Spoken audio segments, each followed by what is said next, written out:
Hello, daytimers, daywalkers. How you doing? Hello, welcome. Happy. Well, it's Wednesday. It's Wednesday. We're getting there. We're almost halfway through. I'm so empowered. We go again. We go again. Hooray! Hi, Ezra, Shivering, Spider, Punky, False, Rocus, Quezza, Neuro, Professor Fappington. Hello, Dottie. It is not Friday. Jesus. Why is everybody so obsessed with Friday right now? I swear. G10, Professor Fappington, hello. Did I miss anyone? Soon, Sanguinary, hello. Welcome. Good day. I saw in Discord, Shivering. I'm so happy for you. Demon hours, it's daytime. Just having a little game of nighttime, daytime. Want to play? I'm such a millennial. It's a good song, but it's just not. I mean, it is, but God, it's just so annoying. Imagine being the delightful streamer that I am, right? Giving, generous with her time, and then going to bed with Rebecca Black Friday in your head every night. It's actually, it's virgin. It's a thing. It's a thing, and it's a thing. It's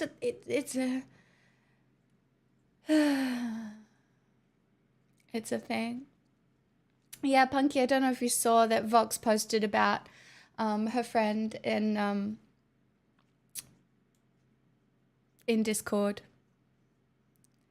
So, yeah. Honestly, the content I'm consuming at the moment in order to be fully informed in a way where I don't have to literally like put the news in your face but give you an idea of what's going on. It's some fucked up shit. It's some fucked up shit, and oof. Literally, Dottie. The Curse of a Catchy Chorus. Oh, it's just the 4 chords that are very well known to really just occasionally fuck you up. There's so many 4 chord songs that just play in that key, and it's just whoa.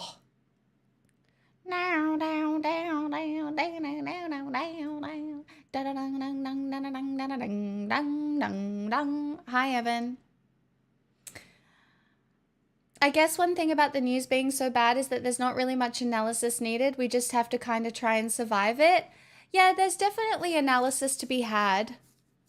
There's analysis to be had, but yes, the priority is somehow continuing to educate yourself and knowing that caring for other people morally I just don't think it can ever be wrong. They're like, I understand that there's a difference from people who seem to take their morals from a higher power. And like some of those people that are taking their morals from a higher power are good about it, but there's a lot of people who are taking like this really dogmatic approach that will result in like some really horrific outcomes for people.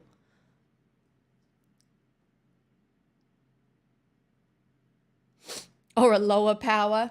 Hi, Frozen. When material conditions degrade, so do our social acceptance of minorities. Dottie, the issue is when, hint, are you calling me a lower power?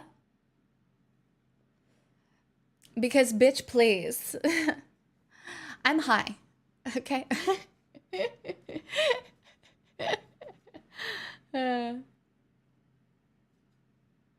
Oh, sanguinary. But yeah, when material conditions degrade, what happens is people in power look for a scapegoat. They look for a scapegoat. And, you know, there's a few floating around at the moment. But God, I wish we could just implant some class consciousness and a knowledge of systemic equality into everyone's brains. Do you know what I mean? That's all. That's all. That's all. I'm not asking for much. I really am. I'm not asking for much. I'm not. The issue is, I think for some people it comes really naturally to externalize events that are going on around them as having nothing to do with them. Right? Especially people in power. Oftentimes they just have this incredible way of seeing everything that's going on around them and being like, well, that has nothing to do with me. Or like, you know, that doesn't apply to me. Yeah, it applies to you. No, we love men. Men, child. It's International Men's Day still, and we love men. I am actually increasingly concerned about men, but through a lens of what deteriorating men's mental health will mean for women. No offense. I hope nobody takes offense to that, but I am concerned. Like I tweeted about it this morning, and posted on Blue Sky. I really don't feel comfortable using the word skeet because it's like skeet. I just don't know how I feel about that. But there are going to be so many young men who have been indoctrinated into red pill ideology through the internet from the ages of 14 to probably 22, maybe even 25. Like even potentially for some men later than that. And these men are going to realize eventually that what they were sold is not all it's cracked up to be. Like they are going to realize that. And you think there's a mental health crisis now? Imagine what it's going to look like when like people are so embarrassed, one, not only that they were fooled, but two, how they acted towards women, and then three, like it's just going to result in some really sad outcomes for everyone. And I wish I could fix it. This is a full-blown house deposit, so I'm sure the deteriorating mental health of us men will have no detrimental effects at all. None whatsoever. You need 27 months, though. Question 1, what do women do in life or in this situation? I think it is dependent on the women.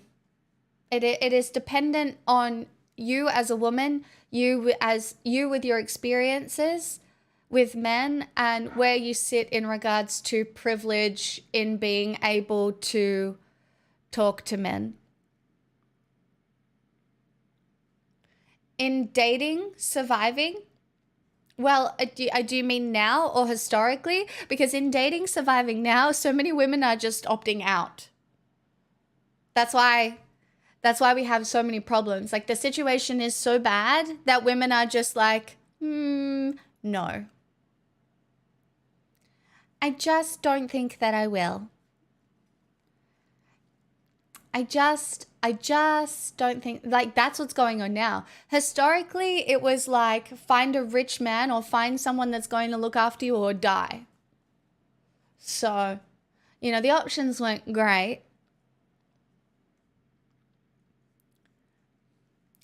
Dottie, I would say, like, honestly, I really respect you a lot because I know that you, like, have a family and the way you talk about them. And then I really do feel like you're kind of a middle of the road person who should be able to talk to men about this stuff. And I'm also so grateful that you even listen to me because I can't imagine how much work. Well, it might not have been any work for you. I'm not sure. I used to be a man, but now I'm a bad girl.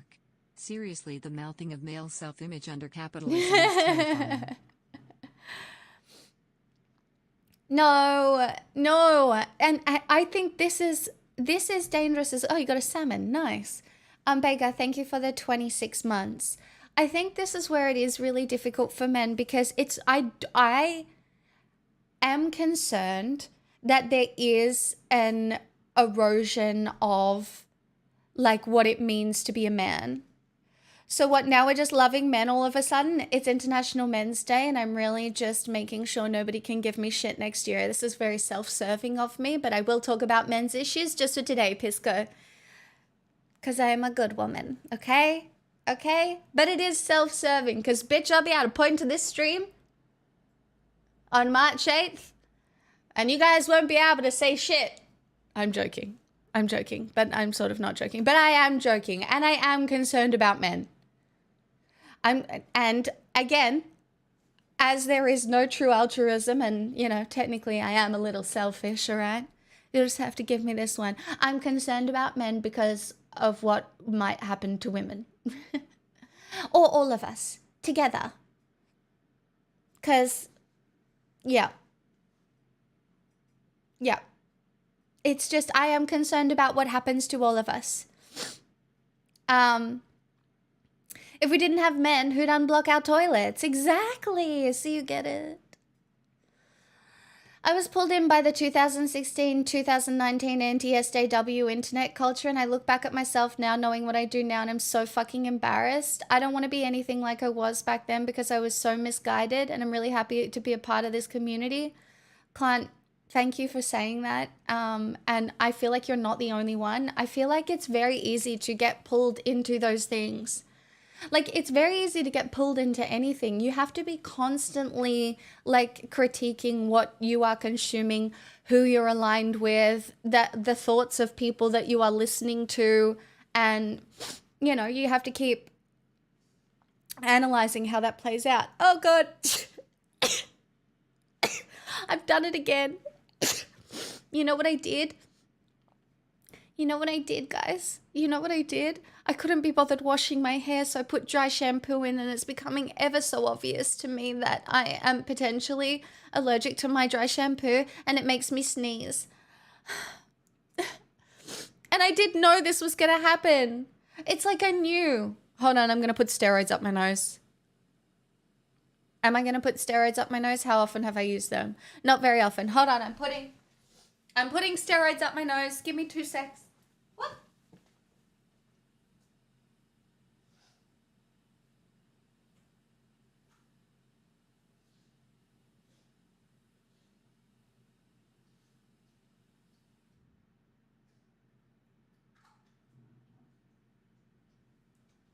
Oh God, we have very bad news. All of it's gone. I think I got like a couple of bits, but it's all gone. I have to go buy more. I won't survive.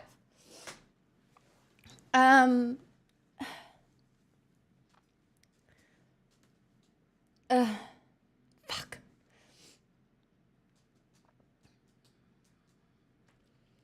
No, I actually think that dancing between men and women could actually solve some of our issues. I do actually believe that dancing would solve some of our issues. I am of the opinion we should bring back dancing. Because it is a way to be somewhat intimate in a safe environment with another person. You can be bad, you can be good, you can laugh. Do people not dance anymore? I'm not talking about like grinding up on someone at the club. Like, I'm not talking about that. I think we should bring back dim dim dim dim dim dim and salsa classes. I think Pisco is correct. I'm agreeing with a man. Because it's International Men's Day and I feel like you deserve that, okay? I feel like you deserve that. I feel like the men deserve something on it. I'll agree with the occasional man today in an offer of solidarity.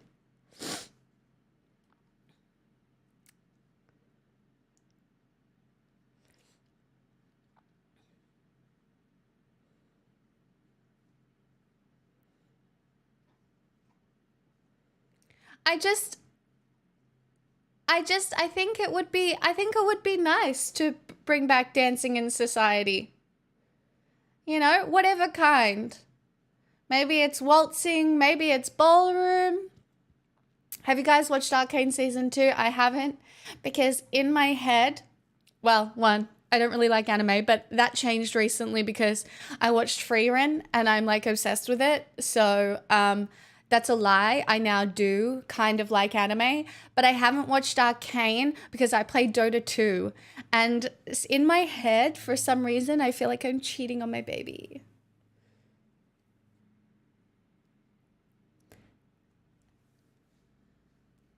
That's wrong, isn't it?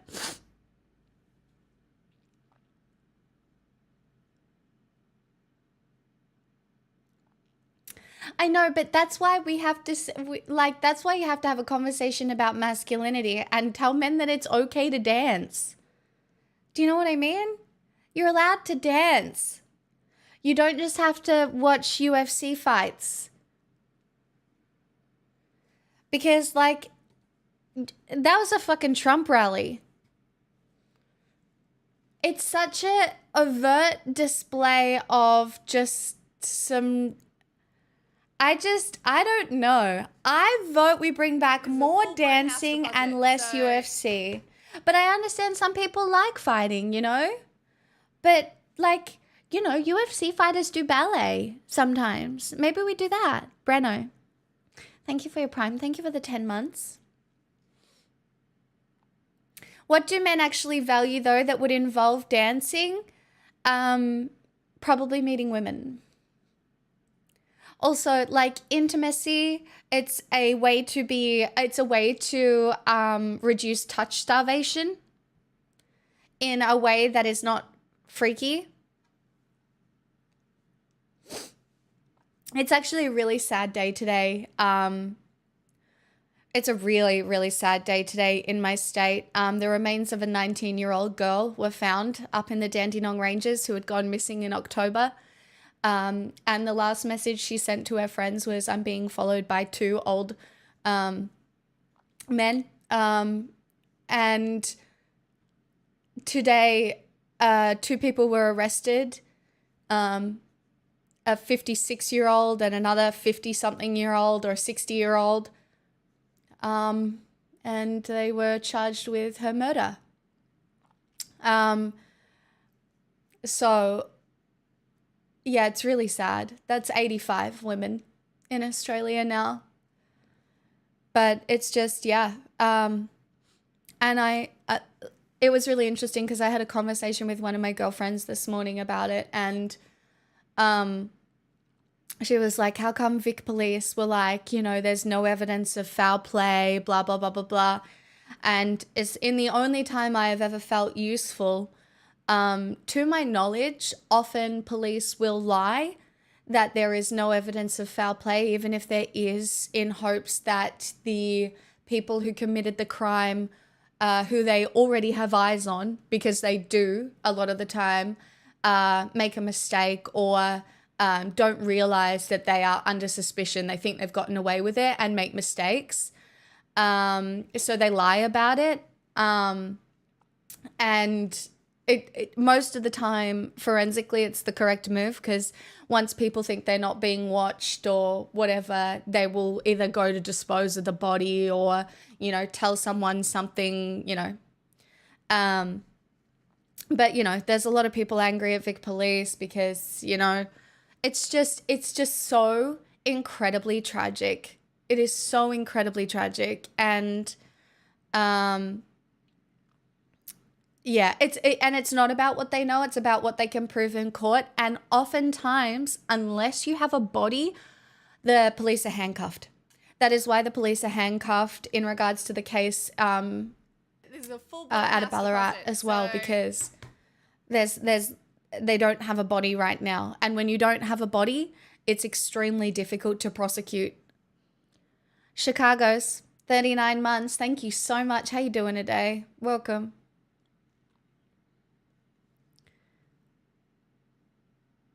No, they found her remains this morning. Oh, the Ballarat woman. Yeah, girl of tomorrow. It's horrendous.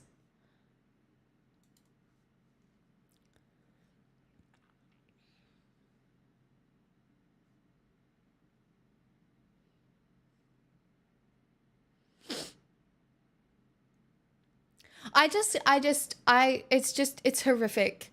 And also for two men that old to go after a 19-year-old woman, what is wrong with them? Like, what is fucking wrong with you? What is fucking wrong with you? That is like, it's insidious. It is absolutely insidious.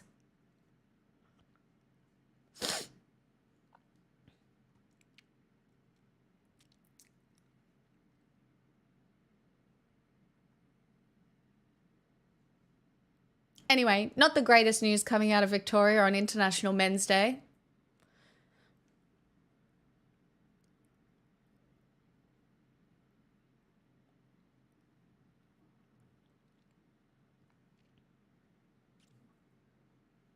I often worry about women I see hiking alone. Yeah. Yep. Yep.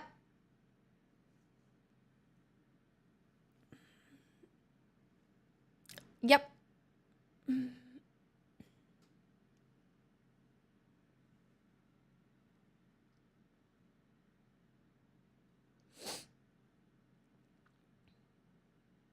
Oh no, I would never go hiking alone either. That is not for me. No. Yeah, that's not for me. But also I think about what happens if you get hurt and there's no one for miles around and you can't walk yourself out of there. Like there are so many dangers to hiking alone that that's not for me. Yeah, I mean, safety, enjoyment, all of it. It's much better to go with someone. Then it was just my day to die. I mean, you can think like that if you want to, but I probably wouldn't. Girl of tomorrow, no, right? I had encounters with older men where I felt like if I was in a more isolated space, I would be assaulted somehow. Yeah.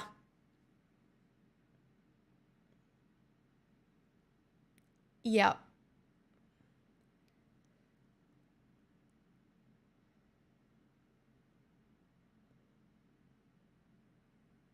Yeah.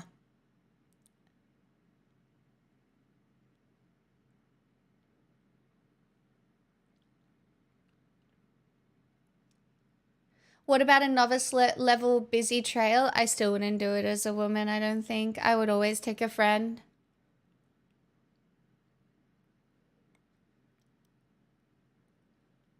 I had some really interesting experience, like horrific, but like I think I've mentioned this one before.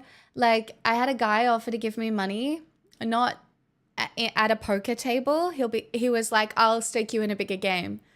Um, but even naive little me, I did know that there were strings associated with that, and so I said no. And I think about that a lot. I really do. Because you know, um, yeah, yep. God, there are like people who are like respected in certain communities now. I had a guy offer to, he needed to borrow money, and I knew he was rich, and he was like, I just don't have the cash on me right now. Can I borrow like $200? And I was like, I'd just come out of a poker game and I had 200 cash on me. And I didn't realize what was happening at the time, but he was setting himself up an excuse to get me into his room. Like all of those sorts of things that I look back on now when I was like younger. Like, of course, a fucking rich guy does not need my $200. It's an excuse. It's a manipulation tactic. But I was so young, I just didn't know any better. I didn't know any better. You know?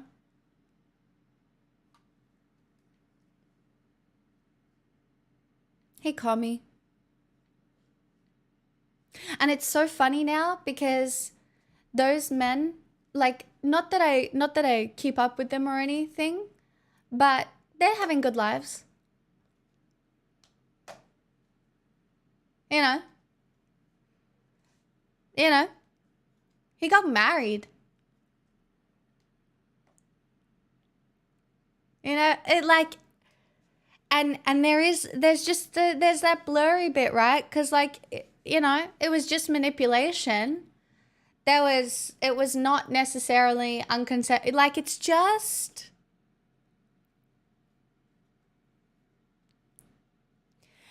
you know. Oh, also, do you remember when I was thinking about this last night, right?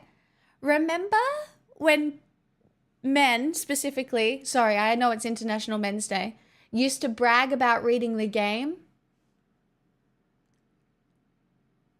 Because I remember that. I remember that. Do you guys know? You guys didn't know about this? Yeah, it's a pickup artist book. It used to be like a Bible for men in like early hookup culture.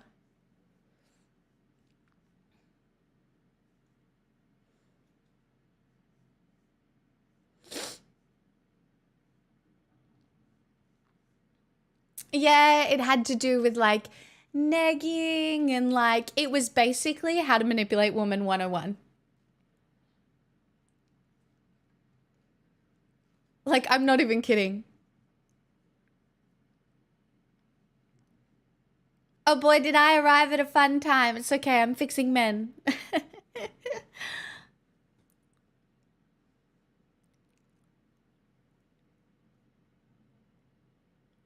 Oh my God, do you know what I was thinking about? Something really fucked up. Really fucked up because it's been in the news so much recently. Um, the fact that I grew up watching The Girls Next Door. Like, I was a teenager one day, like, watching a TV show of this life that looked like really good for women. It was a reality TV show about the three girlfriends of Hugh Hefner.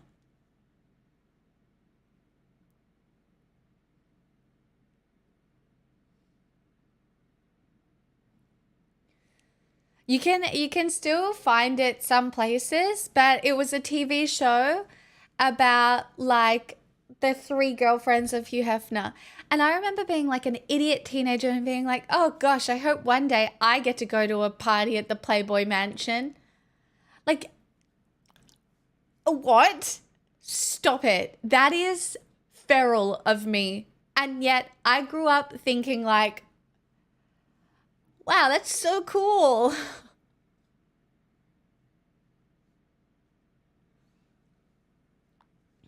Yeah, it was on Foxtel all the time.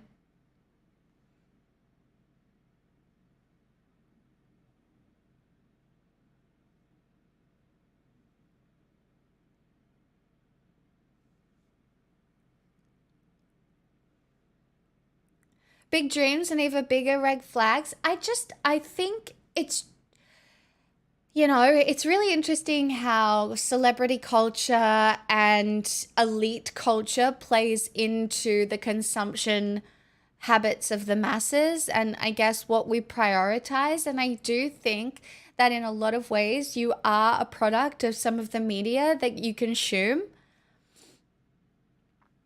like in both good and bad ways.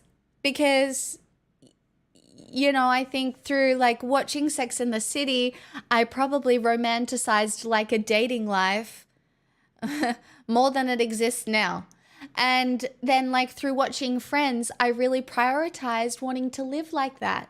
And the reality is, in a little way, I'm kind of living like Friends, the TV show now. Like, I'm not living with anybody, but I have a really solid community around me, right? Which is really fucking nice. And I do think that watching a show like Friends shaped that. I also think that watching, like growing up with something like Will and Grace, even though kind of problematic now, really normalized queerness for me. right? I grew up doing musical theater, so I was around queerness from the fucking get-go. I will tell you that. Like, what the fuck, the stories that I could tell, right?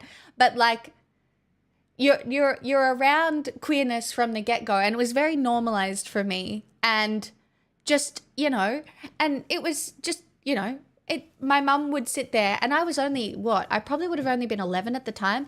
And I was like, Mum, are they together? And she's like, yeah, they love each other. And I was like, oh, okay, yeah, cool.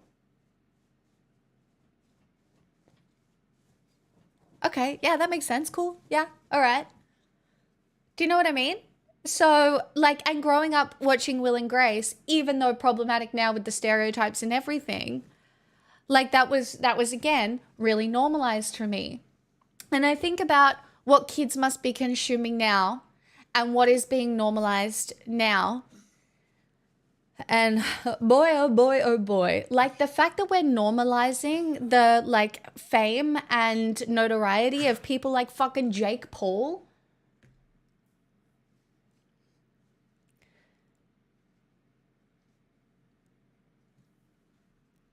Sorry.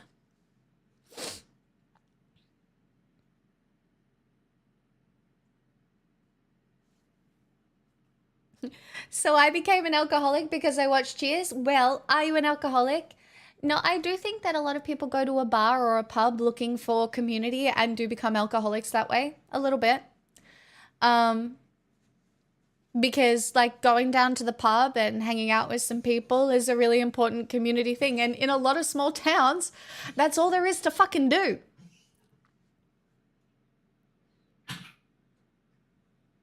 Not anymore. I'm happy for you.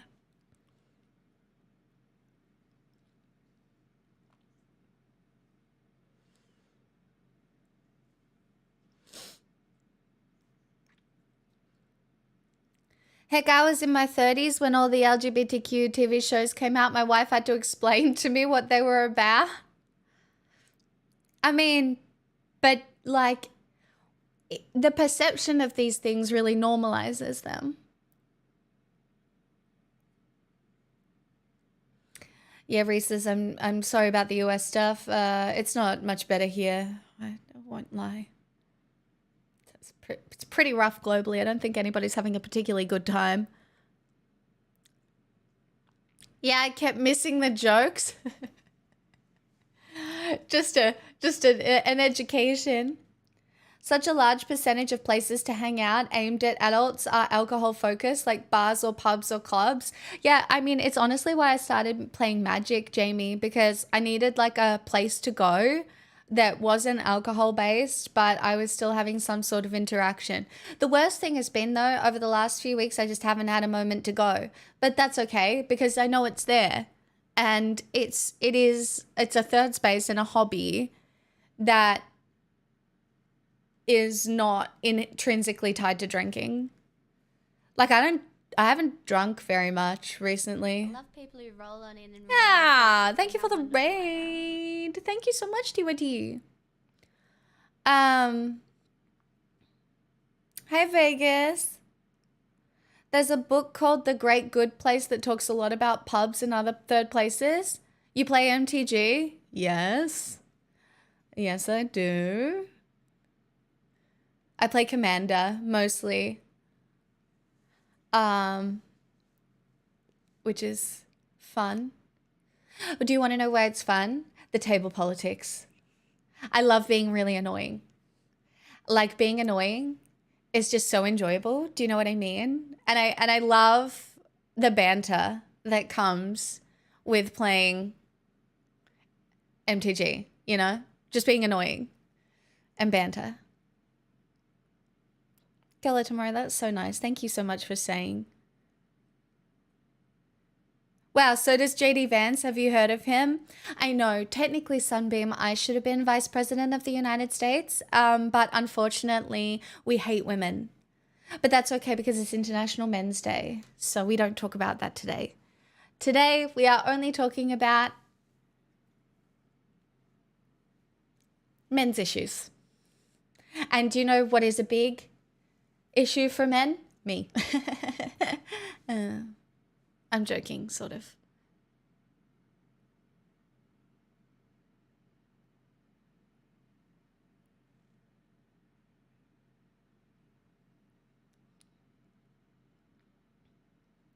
Prostate cancer. We should be talking about prostate cancer. That's right. Honestly, sometimes, guys, you really just got to go and have somebody stick their fingers up your ass. I don't know what to tell you. It's got to happen because prostate issues are a very real thing. Like, lots of men deal with them and they have lots of different effects, and you got to deal with them, right? You got to deal with them.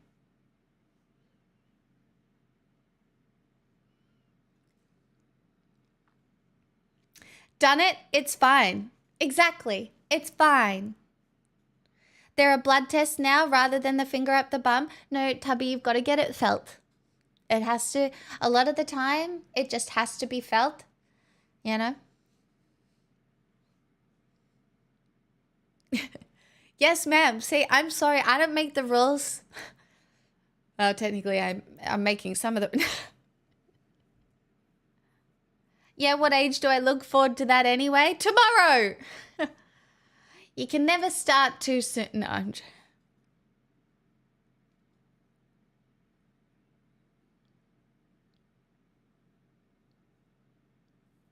Oh, you don't like needles, Dottie?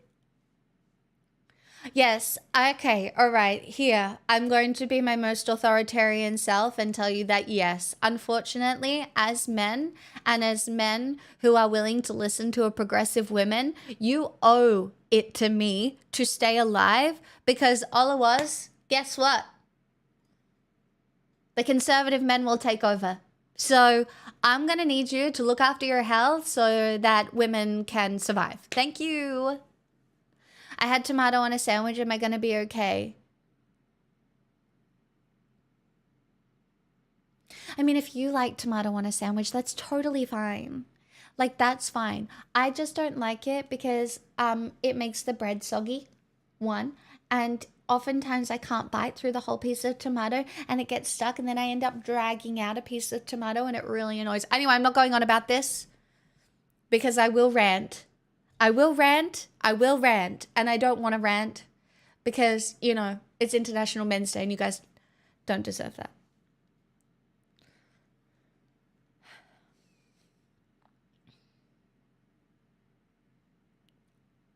DJ, I swear to God.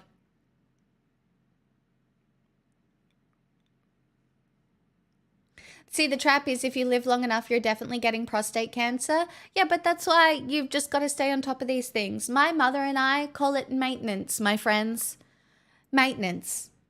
If there's something wrong, you just go get it checked out. It's like maintaining a car. Think of your body as a car, and you have to go to the mechanic occasionally to get a new timing belt or coolant oil, coolant stuff, or an flux capacitor, okay? And if you think about it like that, you know, you gotta, you know, so maintenance.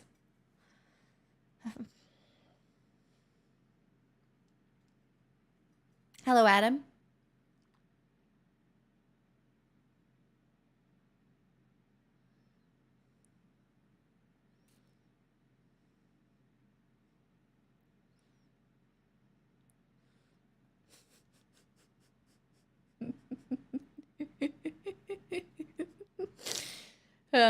I regret this line of conversation.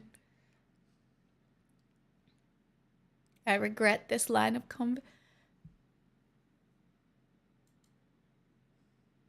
I said this yesterday, I think, but there's research which shows that men who ejaculate once a day for 21 out of 30 days have up to a 30% lower risk of developing prostate cancer.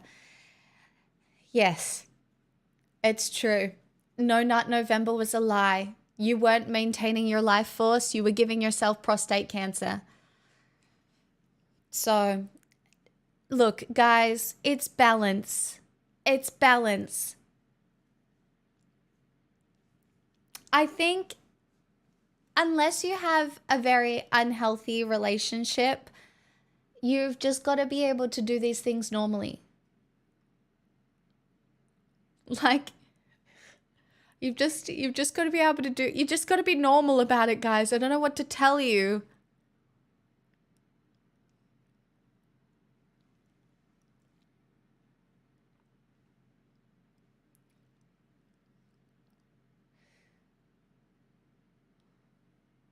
Normal is whatever it means for you so that it is healthy in your lifestyle. I can't believe how many times I have to have this conversation, but I suppose it is International Men's Day. But like, if you find that your masturbation is impacting significantly your day-to-day, then you have a problem. If it's not, then you don't. It's if your life to you seems balanced and you feel like you're occasionally thriving. I don't expect you to be thriving all the time, because I'm certainly not. But if you feel like the balance in your life is good, then that is a decision for you to make. It is complicated, but it is something that nobody else can thrust upon you, okay? I can't sit here and go, you should masturbate exactly twice a day at 6 a.m. and 6 p.m. and there you will not get cancer. Congratulations, this is your script. It just doesn't work like that. There is too many confounding variables.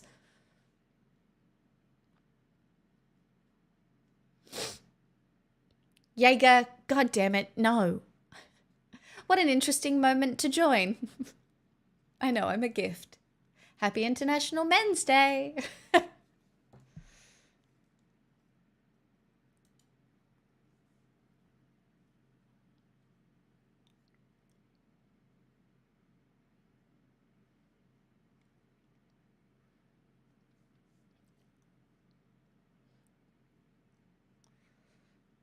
Oh my God, DJ, that was just the most unhinged image in my brain.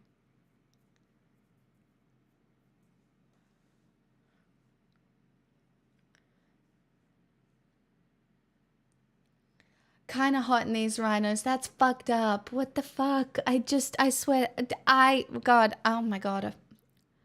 Oh dear.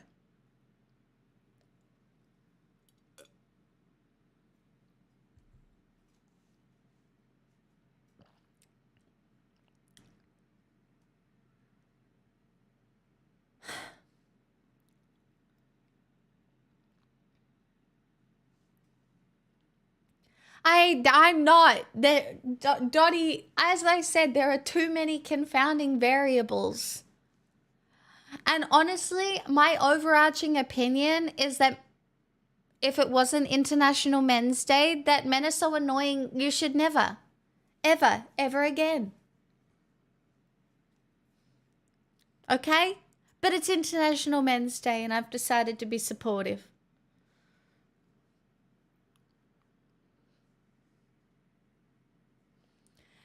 Wow, thank you. Self-reflection for maintenance have not done much for me lately in that department, and docs seem so uninterested and pass you by. Reese says, once I realized that the medical system will only help you with what you advocate for yourself for, then my entire approach to my own health changed. Like when I go into my GP these days, I go in and I'm like, this is wrong. Is this, how are these levels? Is this fine? Also, can I have this? And blah, blah, blah. You have to ask for yourself. You have to educate yourself. Because like, yes, once it gets to a certain level of severity, doctors can point you in the right direction. But for the rest of the time, that shit, that is on you. I had to figure out I was allergic to nickel. I had to figure out like what was going on, how to reduce the pain in my jaw. I had to figure out like what the fuck was going on with my thumb. I had to do it all. I had to go and remember when it was time to get a pap smear. I had to get the pain in my arm tested out. Like you have to do it yourself. Like until something is like incredibly severe, you're not getting help. And so the only way you get help is if you're sitting there and you're advocating for yourself. GPs aren't useless. They are just like it's pretty bad because there are biases associated with the things that if you're overweight, oftentimes a GP is going to be biased towards blaming all of your health issues on your weight. Because like they just assume that your lifestyle isn't healthy. And sometimes this is going to get me in a little bit of trouble, but sometimes your weight is part of the problem. The reality is that is just true. But the problem is when doctors blame all of your health problems on your weight and ignore it. What do you mean sometimes? Because it's not always your weight. People have different sized bodies and people have healthy bodies at different sizes. I don't know what to tell you. It's that simple. But the reality is, for an example, right? Say somebody my size who has been within 5 kilos my entire life, right? I've fluctuated a little bit, but the reality is I've been within about 5 kilos of weight my entire life. Say I gain like 10 kilos in 6 months, and obviously there is something going on, right? The weight is either a symptom or the weight is a result of like me suddenly engaging in very unhealthy habits. Like it is related, it is associated, but it's the same thing with rapid weight loss. Exactly. You got a baby in there. I did not have a baby in there. Again, it would be immaculate conception. But yes, healthy is different for everyone, and you know, GPs have some of that bias. So, you know. Also, the amount of times you can go in as a woman and they'll be like, "Are you stressed?" Yes, bitch, I'm stressed. I'm so stressed. I am always stressed. We live in like late stage capitalism. Men hate us. And I mean, I'm joking, you like me, but that's fine. Do you know what I mean? Like, yes, I'm stressed. It is a very stressful life to live, but I cannot fix it. What do you want from me? Are you feeling anxiety? Yes, I am feeling anxiety. Yes, I am. Yes, I am. Yes, I am. Wait until you gain more than 5 kilos of muscle at the gym and you won't be able to say that anymore. I mean, maybe I'll gain 5 kilos of muscle at the gym. I won't be mad about that.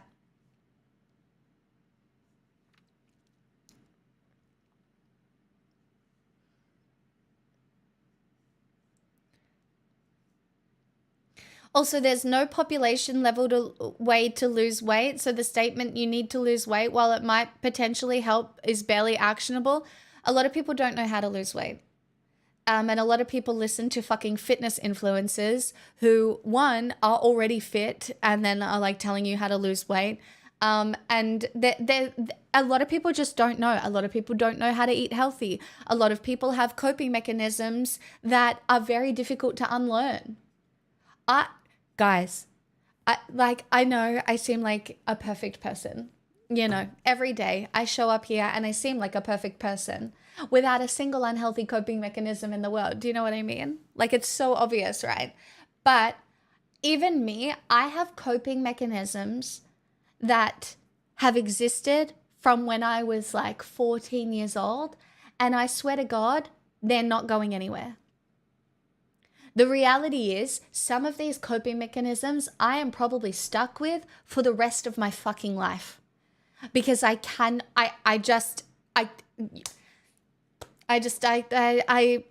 just part of who I am. And it's not necessarily harming anybody else, so it's okay. And it's not necessarily harming me, so it's okay. But for example, if I get really stressed, I ain't getting out of bed. I am laying there, staring at the fucking ceiling, feeling guilty about laying there and staring at the fucking ceiling. But I'm not getting out of bed. Hi, Talking to Tally. Thanks for the follows, everybody. But I'm not getting out of bed.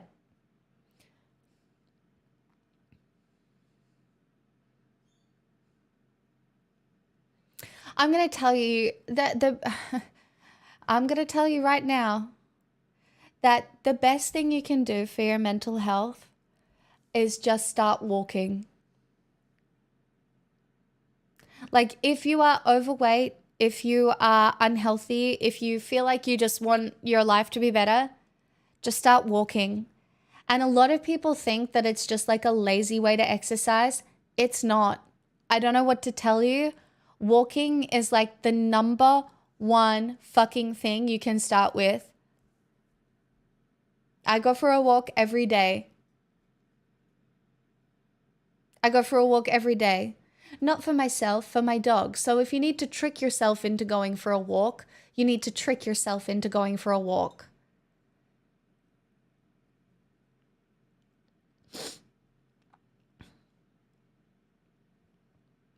No, and some people need surgery.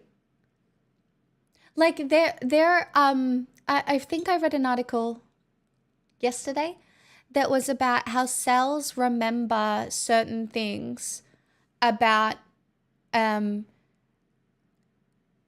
god, I can't remember the article correctly, but it was about how cells have some memory in regards to, you know, it can often be why some people find it really difficult to lose weight.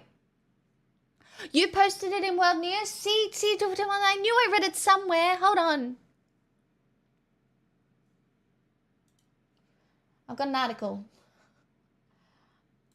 I knew I read it somewhere. I read everything. Sometimes I forget everything though.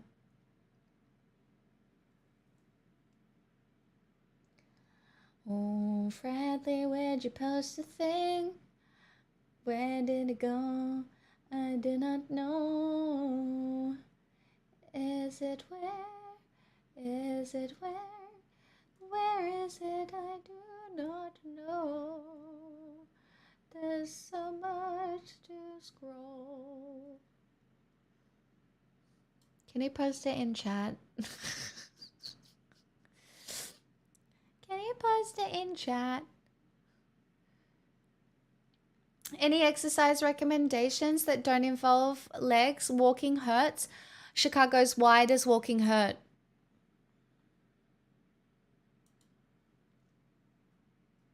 Yes, this one. Oh fuck, hold on. Got to sign into the bot.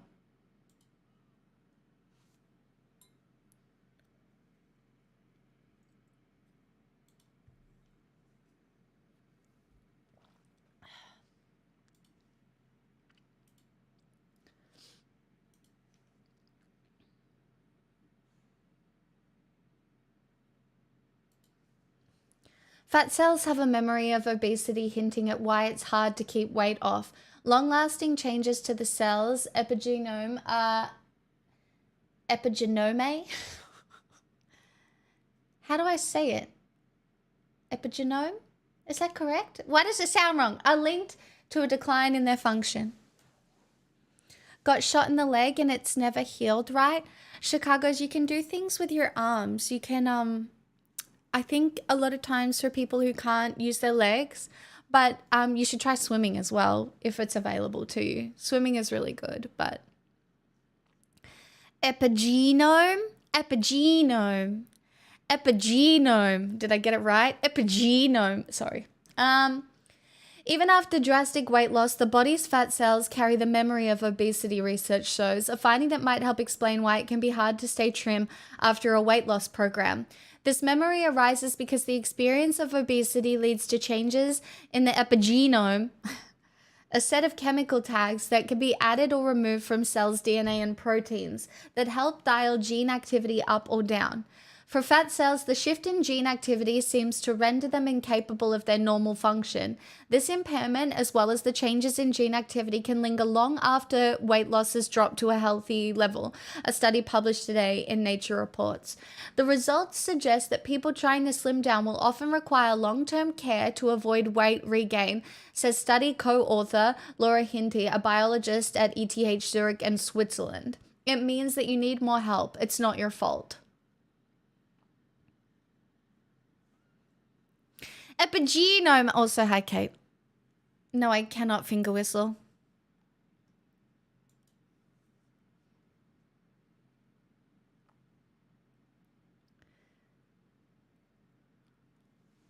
Epigenetic means not part of the DNA, but affects expression. And that's where it gets like really difficult because so many people feel so much shame for fluctuating weight levels, right? And shame guess what? Impacts the way that you interact with the world. And often shame can result in really unhealthy habits. And so it is this fucking cycle of like, gosh, how could I have let this happen? Oh my goodness, it's all my fault. Okay, I'm going to lose some weight.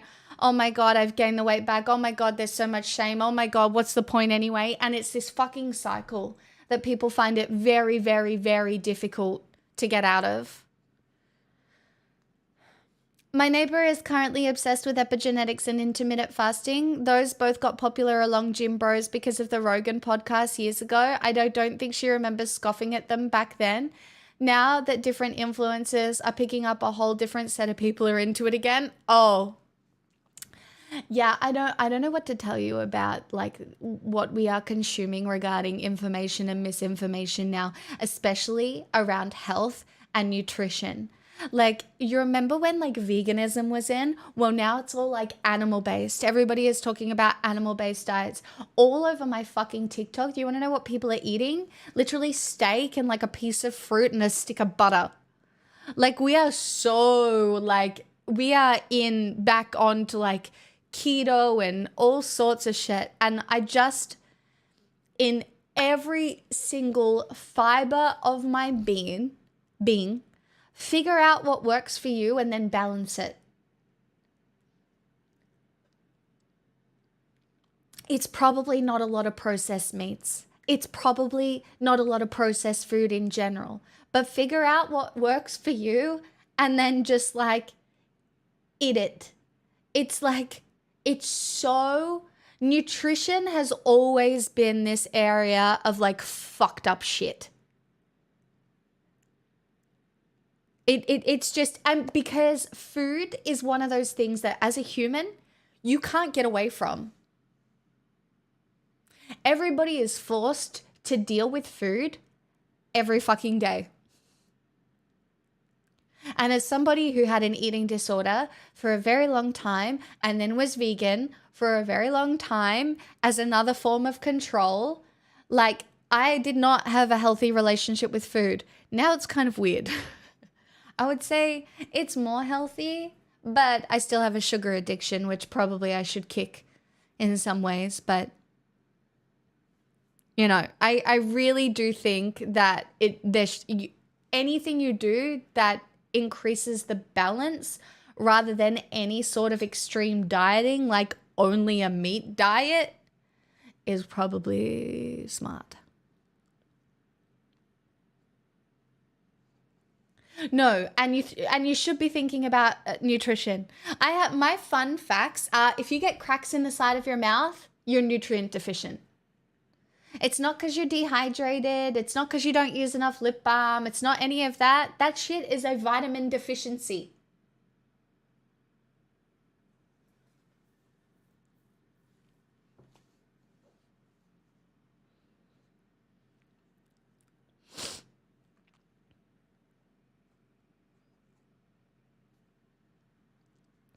The issue is, Cam, there are always going to be people out there that are giving good advice and advice that is relevant to you, right? The problem is the sheer amount of information out there. You've got people out there doing diets for balancing your hormones. You've got people out there saying you need like 100 grams of protein a day. You've got people out there saying you shouldn't actually be eating any fruits and vegetables because it creates gas in the gut. You've got people out there recommending you go and get colonics. You've got people out there telling you shouldn't be drinking from a straw because it puts air into your gut, which it does, but like not the point. Pixels Mixel once again alienating your audience as deficient. I'm not, what? Hold on. I'm just telling you that potential. I'm just saying that if you have cracks in the side of your lips, you need to eat a vegetable of some sort. Oh, no, lip cracking can happen because you are also like dehydrated and high elevations. For sure, space flight dreaming. But the one specifically in the side, that's because of a specific vitamin deficiency.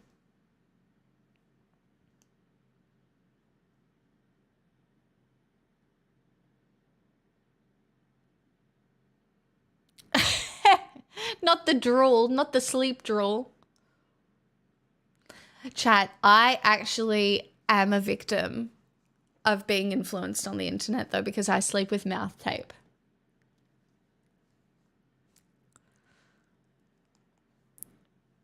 Like, I legitimately do.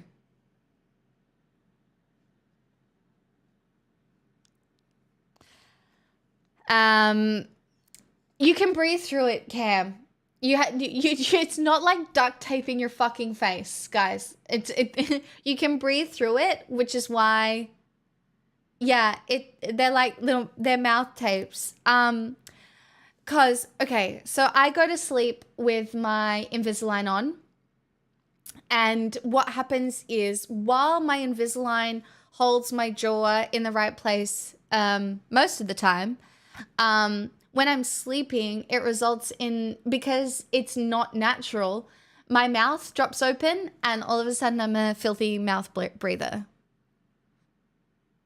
You're not supposed to be breathing through your mouth like that. You're not supposed to be like, do you know what I mean? No, you're not supposed to be doing that. And so basically taping your lips together, either just like in the middle or with like actual mouth tape, at least it holds my mouth together. And guys, I am getting a full night's sleep way more often if I use it. So I will keep using it. I wouldn't recommend it to anybody because obviously I don't know about the science or anything behind it yet. It was just something I tried. But like last night, I didn't wake up. I got a full night's sleep. And by full night's sleep, I mean from 2 a.m. till 8 a.m. when Pixel woke me up demanding a TREAT. But either way, still very exciting. Because I didn't wake up. Usually I'd wake up maybe like 3 times.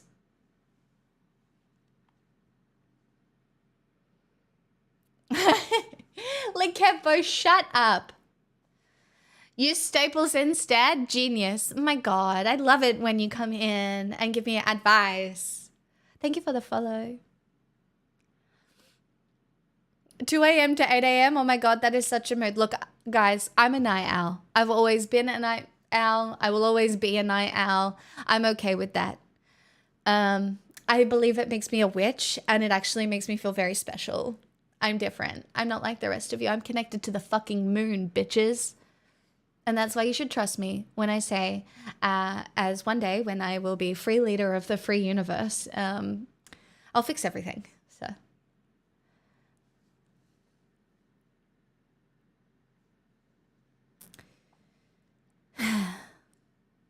It does explain the crazy. I am not crazy. I'm very well adjusted. Actually, I could not adjust to the CPAP. You just got to keep trying. Some of these things are just habits. The first 2 times I used mouth tape, I ripped it off in the middle of the night. But last night I slept with it all night long, and it was great.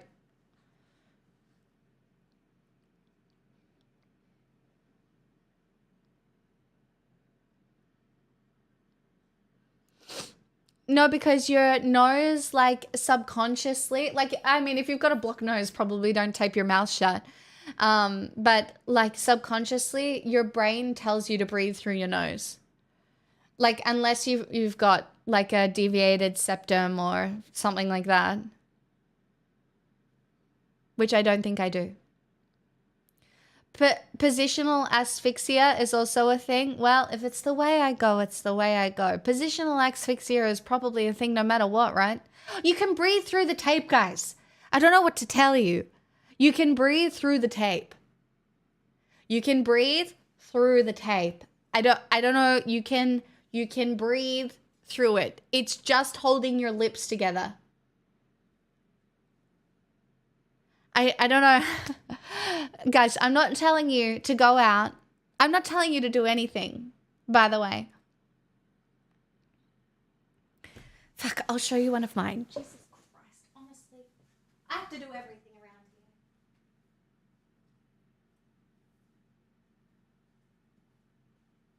I don't want to waste one. So here's my one from last night that I had not cooked. I'm rich. You are now manually breathing. No, you're manually breathing. Okay. Okay. This is my one from last night. Wow, it looks like nothing, right? Ready? Can you see?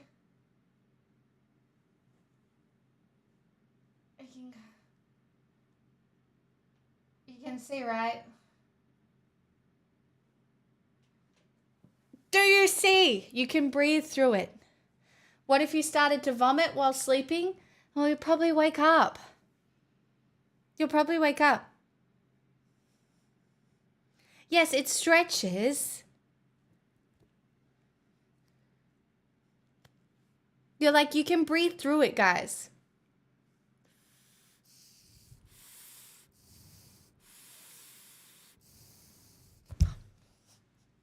Don't know what to tell you.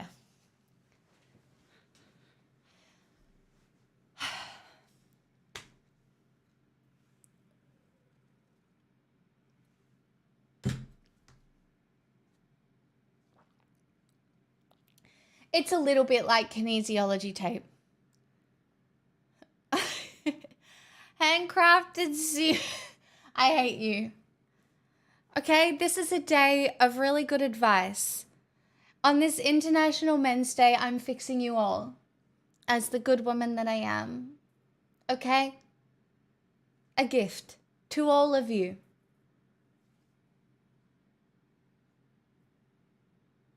Now pay me. Dottie has.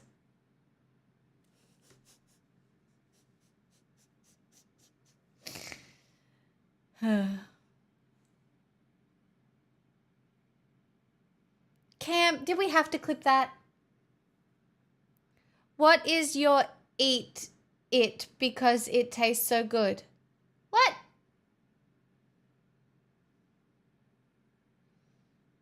I'm not clicking it. Hi, Tiny. What? Muted streamer?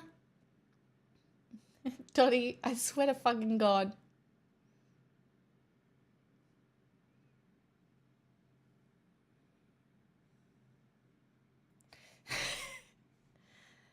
I hate you guys.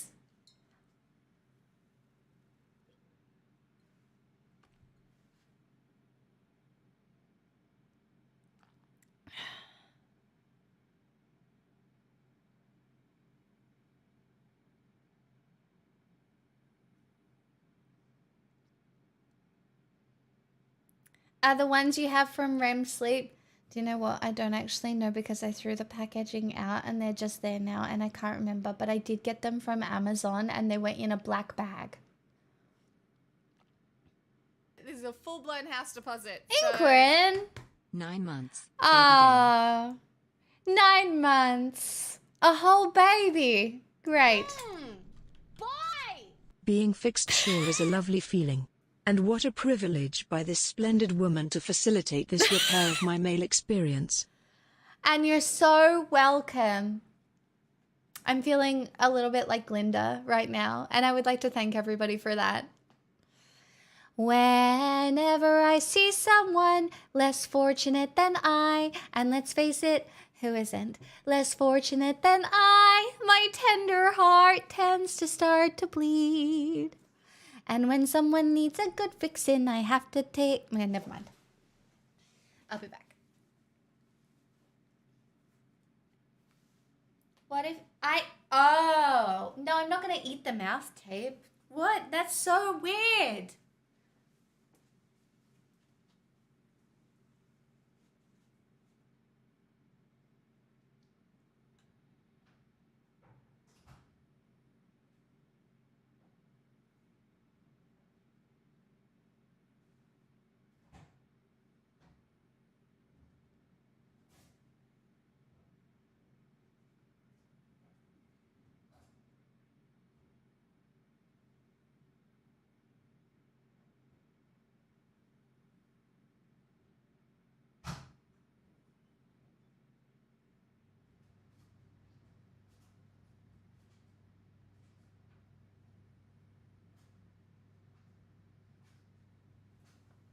Sorry, I did a load of washing and it had to go in the dryer and I almost forgot.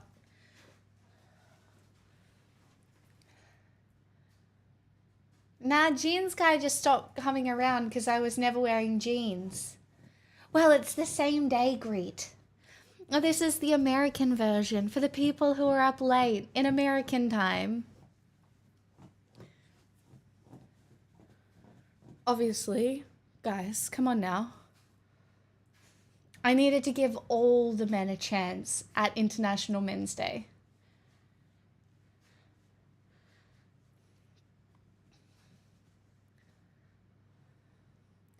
Prince Muki, thank you for being a man. Thank you for your jar opening, your bin taking out. Thank you so much. Thank you for the aqueducts. Thank you so much.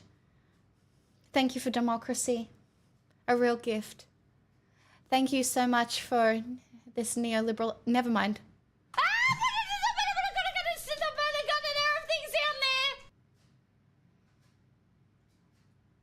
Jump scare for the sake of men, just like when we see this trad wife, but she besmirched her skin with tattoos. Yes. Well, because I didn't want to be perceived as anything other than a poisonous frog. I can't have anybody looking at me and assuming I'm not poisonous. I need every single person who looks at me to know that they may die. I may poison you in a video game, not in real life. Do you know what I mean?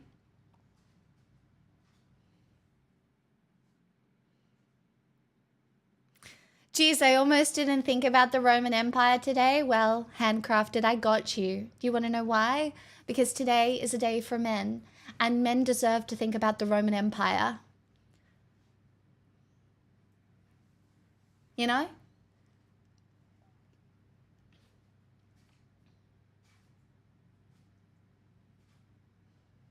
Also, the bright poison colors are only scary to predators. That's exactly right. Also, having tattoos is actually a good way to deter people from choosing you for sex trafficking because you're so identifiable by the tattoos that you have. So, yeah.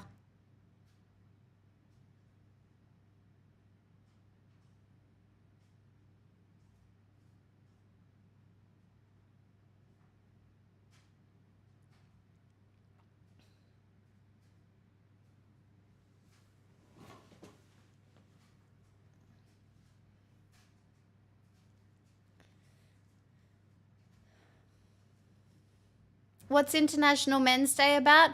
I don't actually know because I haven't seen really any of the men doing anything about it.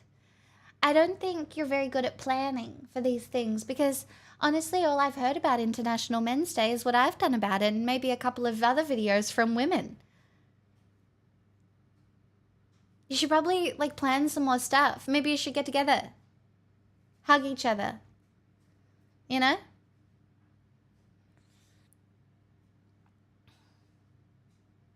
Space Cat, that's not even funny.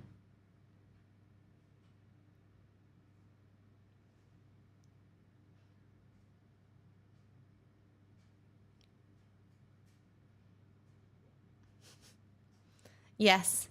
Kuba, actually what I was thinking is just getting together for a communal wank. Do you know what I mean?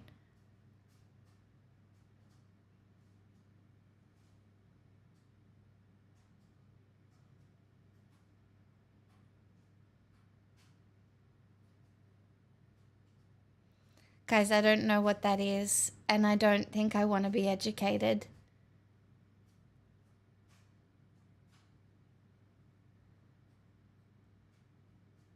Guys, I don't want to know.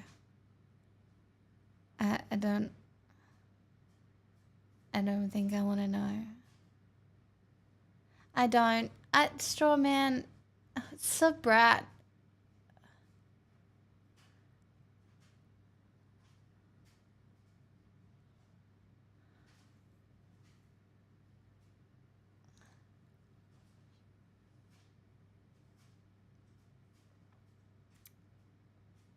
No, but honestly, I am concerned about all of our futures. And look, as intersectional as I am, it involves all of us. I really do think that young men right now with unfettered access to the internet, listening to the figureheads that are currently, directing public consciousness, especially for men, is really dangerous. And I think for some men who grow out of it, when their brains develop and they understand it more, they will be so embarrassed and shamed and ashamed, and it will be extremely difficult to deal with. And I think that will be a mental health crisis in itself. And I am even more concerned because embarrassed men often resort to violence because it is such an uncomfortable emotion to deal with. And if like violence is an acceptable response to being embarrassed, then I'm concerned about that. Like I really am. So yeah, I think it is going to be a very, very difficult time. Bold to assume they'll have the opportunity to mature instead of dying in the resource wars. I mean, look, if World War III comes about, that is like a reality. And I tell you what, a whole bunch of people will come back from those situations with fucking PTSD. Raging PTSD.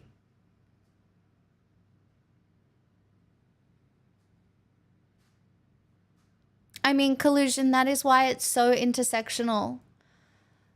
And that's why when somebody asks me what women's role is, it depends on that woman. If you have had terrible experiences with men, you are going to be one of the women who gives no leeway. I have had terrible experiences with men, but the reality is that there has been, it's been okay throughout my life. Therefore, I am in a privileged position to talk to any man who will listen to me, right? But for a lot of women, it's not like that. There are a lot of women who will not. And I don't know if you can blame them for it. I really don't. So I think whatever kind of woman or man you are, your role is like slightly different depending on the people that you can reach. I know most of the time now, like I am talking to people whose beliefs were maybe formed a long time ago. Like I'm not talking to a lot of teenagers, right?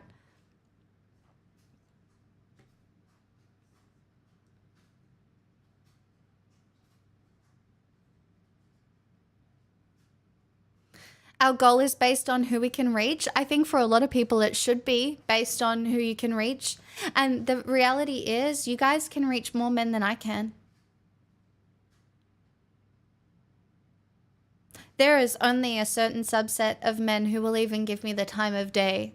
Most men just think I'm a dumb, stupid woman and that I shouldn't even have an opinion. I'm some sort of woke, progressive, like feminist, annoying bitch, right? There are some people who will listen to me, but a lot of times, like, men will listen to other men. Your friends might listen to you if you can have the conversations. I know none of you, well, some of you might think I'm a little dumb, but that's okay. But, the last Hippy Dippy panel was infuriating, for sure. But again, I still think I humanize myself I don't know if those men will change their opinions ever. I doubt it, right? But I do tend to humanize myself to those men quite well. And because I am, again, in a privileged position, I will probably attempt to do that because I have white privilege and I have other privileges that at this stage in my life that I don't know. I wish more people would open up the space for me, but whatever I can do to open up the space for other people who are even more oppressed by society than I am, I think it's really important.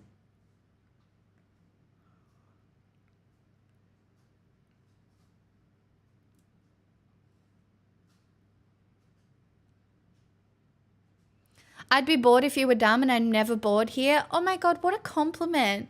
You're never bored here? That's going on my resume. That's going on my resume. I'm putting that on my resume because I've been doing this shit a long time and I feel like I've just been talking shit a long time and that's just very nice to say. Aww. How delightful.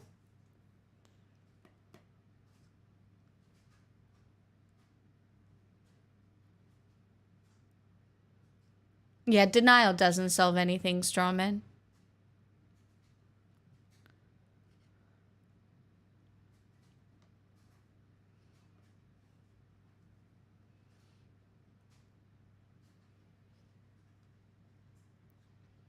I don't know, men, oh, and women if you want to answer as well. Day to day, what's your biggest problem?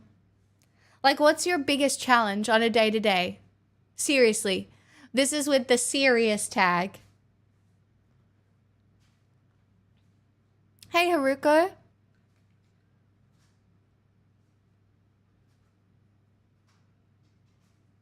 Cost of living, let's be honest, relatable. Fascism, yeah, but is that your day-to-day problem? Like within like the confines of your life? Life is probably too easy. In what way, Surly? That's so interesting. Having to witness the reality we live in, I think that's a big one. Touch starvation, I think that's a big one for a lot of men. Motivation, also. These are all really good answers.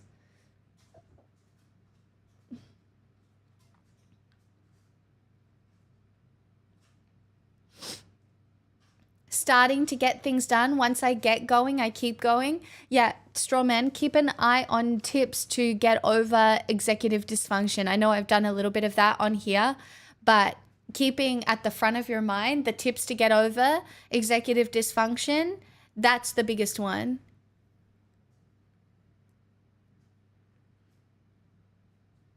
Getting out of bed, not because I'm sad, but because transitions are hard. Clint, I'm so there with you. But again, just that's another one. It's the same thing as straw man. You look at the little tips to get over executive dysfunction. Recently cooking. Yeah, but like you can go through phases, Tiny. Sometimes cooking is too hard, especially if you're just cooking for one. Serious, the biggest challenge every day is trying to raise a kid without feeling like I'm fucking up. Carmadillo, thank you for the 3 months. Thank you for your prime. Collusion, you will fuck it up. But you're trying your best, and that is what counts. Like if you're trying, the reality is our parents all fuck us up in lots of different ways, okay? I have health anxiety. Thanks, Mum. I have all sorts of things, right, that are definitely from my parents, but my parents fucking tried. And my parents, I have a good relationship with them even now. And it's because they tried, and you know they tried, and you know that there was love there. And that is it. You will fuck it up. But as long as you are trying and you are listening and you are, working with your kids as they get older and, you just try. And that is 100% what matters. And try not to guilt yourself if you get it wrong or you have a day where you don't respond in the best way, because that's just the reality of the situation. This is me talking to my 2 sisters who have 2 kids each all the time, right? Okay, there are just going to be days where it is too hard and you get it wrong. Maybe you yell, but like they will remember who you were most of the time. And so if you are aiming to be the best parent that you can be most of the time, like it's a huge commitment. It is a big deal. But you just try. Hey, Dad Rage. The people who are out there thinking they're doing everything 100% right are controlling. And often like if you are a super controlling parent, watch how that works out, because it is never in the way that you think.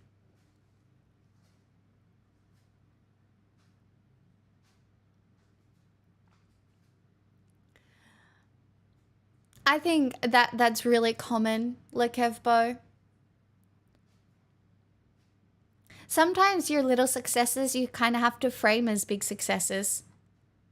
Look, the fact I even streamed yesterday after the day I had was a big success. And sometimes you just have to celebrate a very small, relatively inconsequential success as a big one. From a gender specific point of view, I feel there's a lot of pressure to be outstanding in the dating market. I've been told from multiple women that being a feminist is the bare minimum, and I have no idea how many things I have to do to be enough.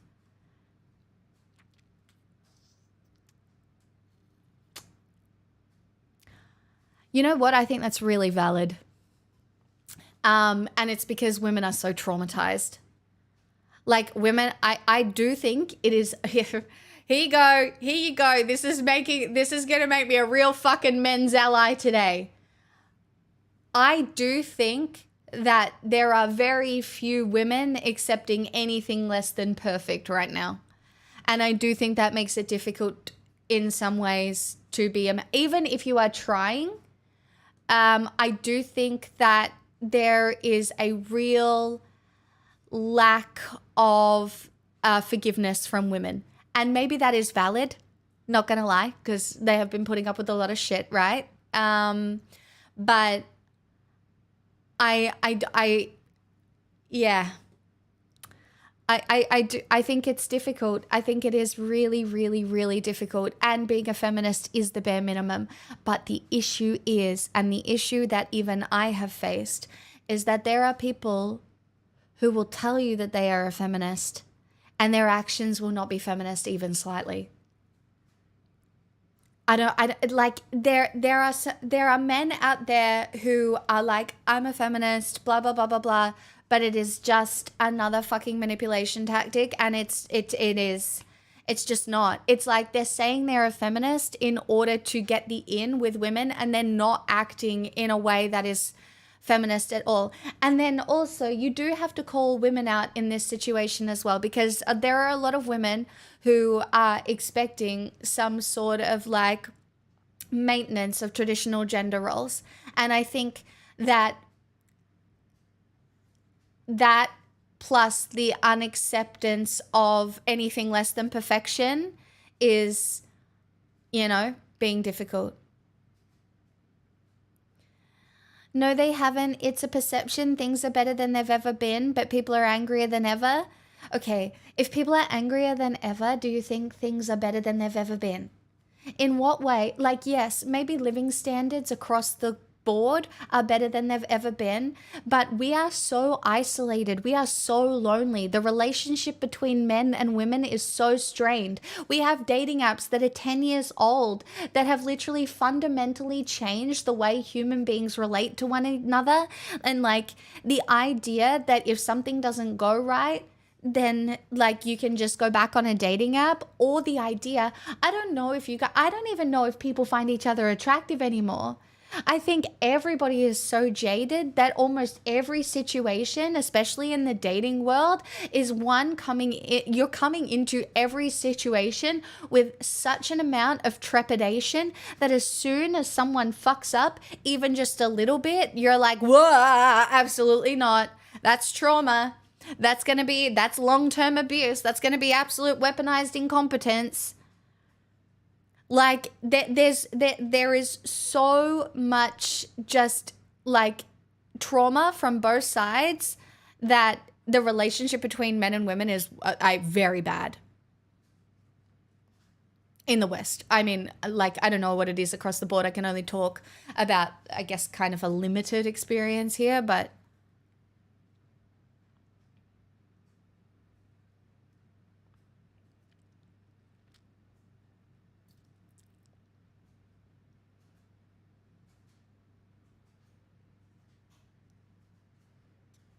oh, yes. And the idea that these men are telling like young men, the way to get bitches is actually to get rich and have power, and then you just will get them. You just got to grow your muscles, focus on yourself, okay? It doesn't matter if you don't have a good personality. It doesn't matter if you don't have a sense of humor. If you want like a really happy sex slave, then just make enough money and you'll be able to get one, okay? Icky. Fucking icky.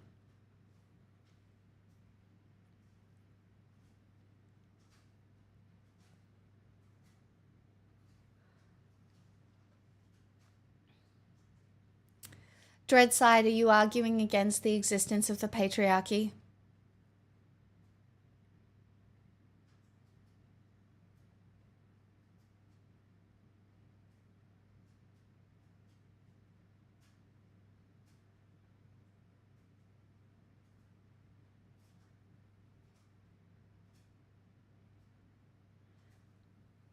No, Beggar, you know what? Sometimes I think when you're a little bit terminally online, you do forget that there are like truly happy couples out there.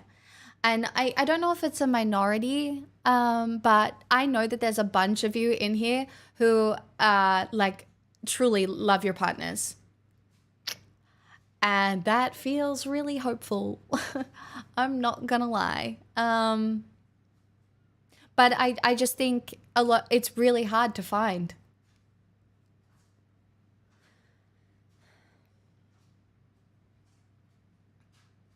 I'm always thinking about those happy couples to give each other the gifts of life. Honestly, I was thinking about this morning. Because it really is like really difficult to do everything on your own.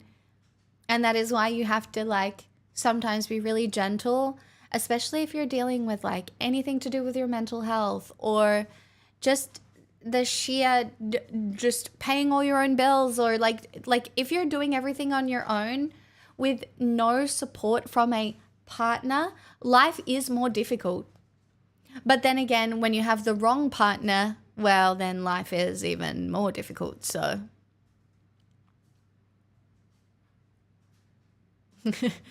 yeah, Blue. That's a very particular brand of machismo.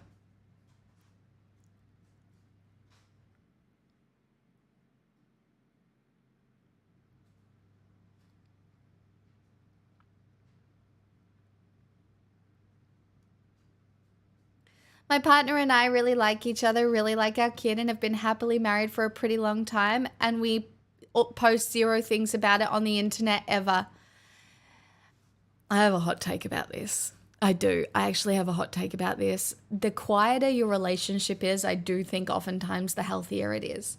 I think sometimes when you have to advertise your happiness, it just pings something in my brain. I'm not sure what it is, and I do think that some couples that post are truly happy.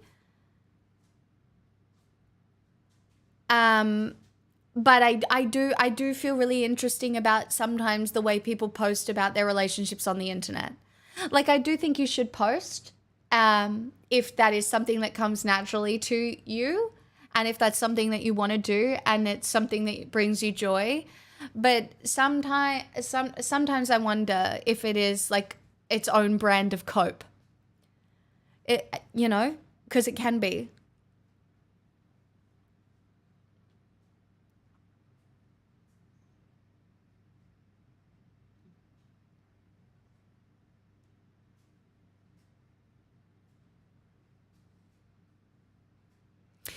Dreadside, I want to agree with you. I'm going to agree with you for a minute, but I want you to hear me out. I do think the current political climate is because there are a lot of poor men who have been told that they are the reason things are so bad for so long. I do think that a lot of men with very little access to opportunity who have been told that they are the problem, and we are seeing a pushback towards that because these men who have very little access to opportunity are told that they are responsible for everything wrong in the world. But the reality is, and I wish this was clearer, it is not specifically you as a man who is responsible for patriarchy. It is not you specifically, but it is a system built by men with entrenched power structures maintained by men. And it's not just like there are women who hold up the power structures, and it is the... Why? Oh, thank you. Anon, thank you for the $3. And it is not just... I lost my train of thought. Oh, God. My woman brain. But it's also men keeping the boot over these men, but tricking them into thinking that women or minorities are the enemy when it is class. I do agree with you on that. I do agree with you on that.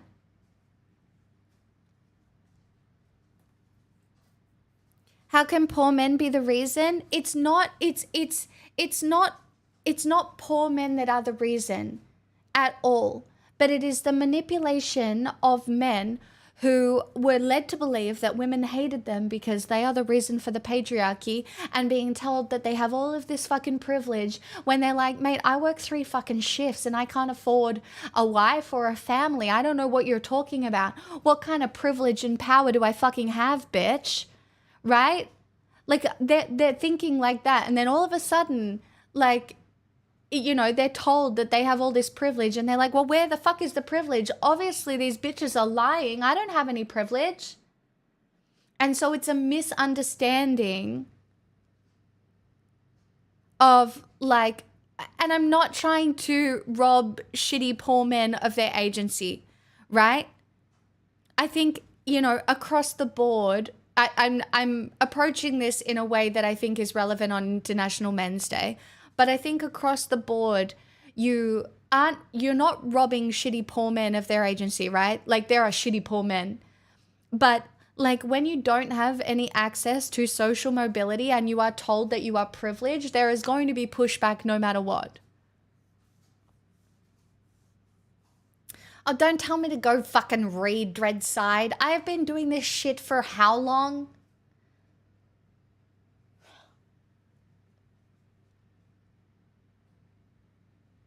But yes, demographic splitting is the bread and butter to control democracy.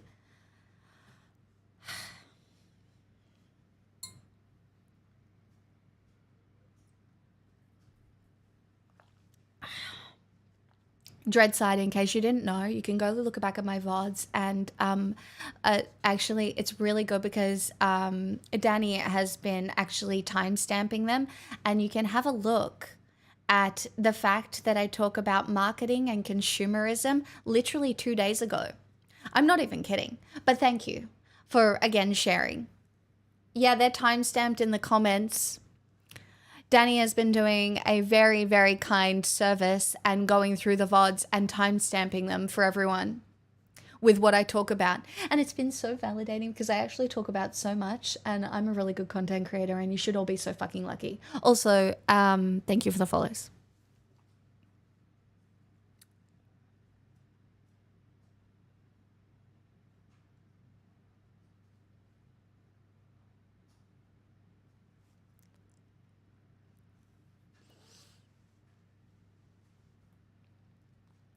Yeah, Dreadside, that's why intersectionalism is really important.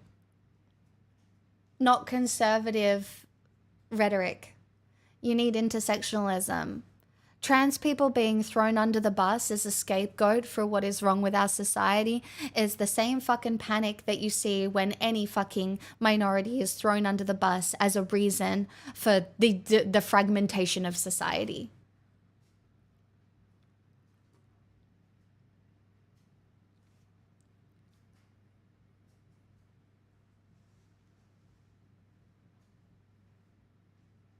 Yeah, everything is on my one YouTube channel.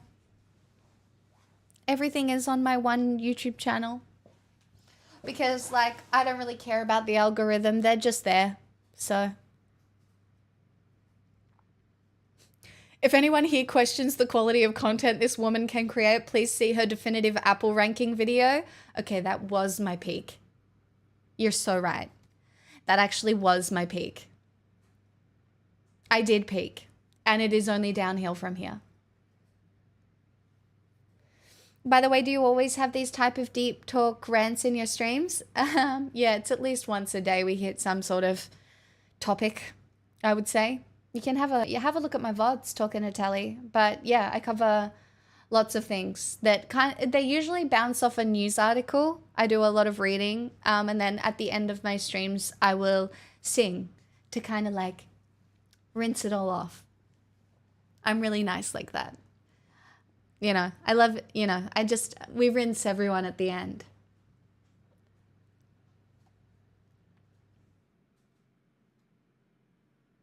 Nice. I love hearing people rant.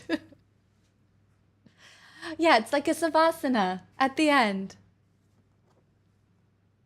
Know your peak was singing Pony in an uwu voice? God damn it. I tried a sardine last night for the first time. And then I mixed it with rice and ate it for dinner. with curried eggs and pickles. I'm going through something. Yeah.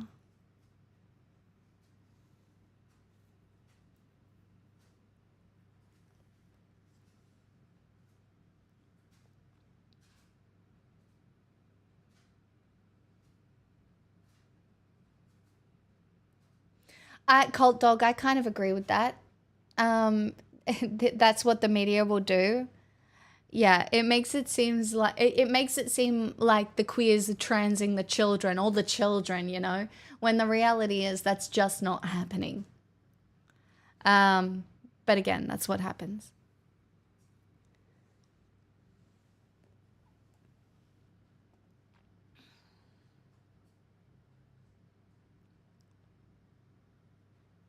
Yeah, I didn't mind it at all.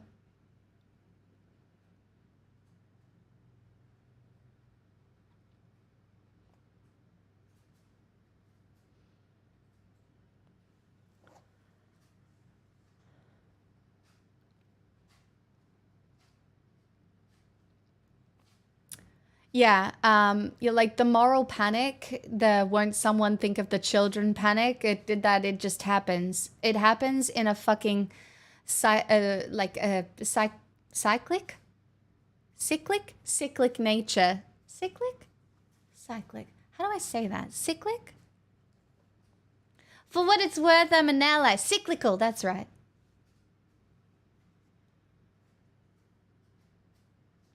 A cycling nature, okay?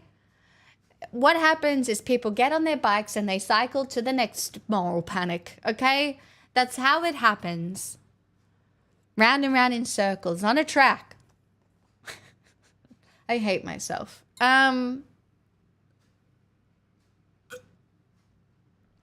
It's just my early onset Alzheimer's. So exciting. Bicyclical. I want to say that part of why the moral panic is working is because there are so many neglected problems that erode trust in institutions. Surly, I agree with you. I agree with you.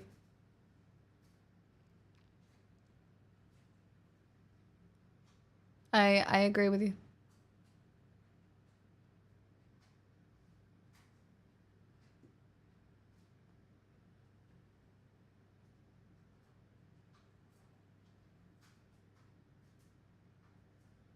Remember when, like, dancing was like, think of the children. Men and women dancing together, touching each other. My God, what it will lead to, the erosion of society. Like, so, you know, we can go back to Footloose. You can't do that crazy dancing.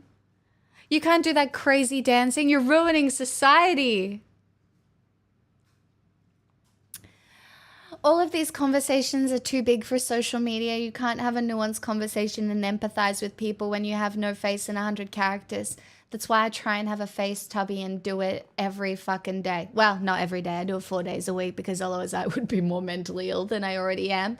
But yeah, you can't have these conversations. Even on platforms like TikTok, the conversation doesn't occur. What ends up happening is people clip chimp you and then they like try to have a take that will hit the algorithm and have people fighting in the comments. Because the more angry you can make people with you, if you are being paid by an algorithm, the more likely you are to make money. And it is just because, and it fuels hatred because that is how the algorithm works. If there are people fighting in your comments, then guess what? You're getting fucking paid. And that's why I don't do it. That's why this is the forum in which I will talk about this stuff and I will try and listen. I do try and imagine you all with faces in my little Rolodex of people in my head. Are you saying money corrupts? I am Nova Prime. Nova Primate. I see what you did there. But that is why. It's also why I'm so grateful that people just occasionally give me money so that I don't have to be an algorithm.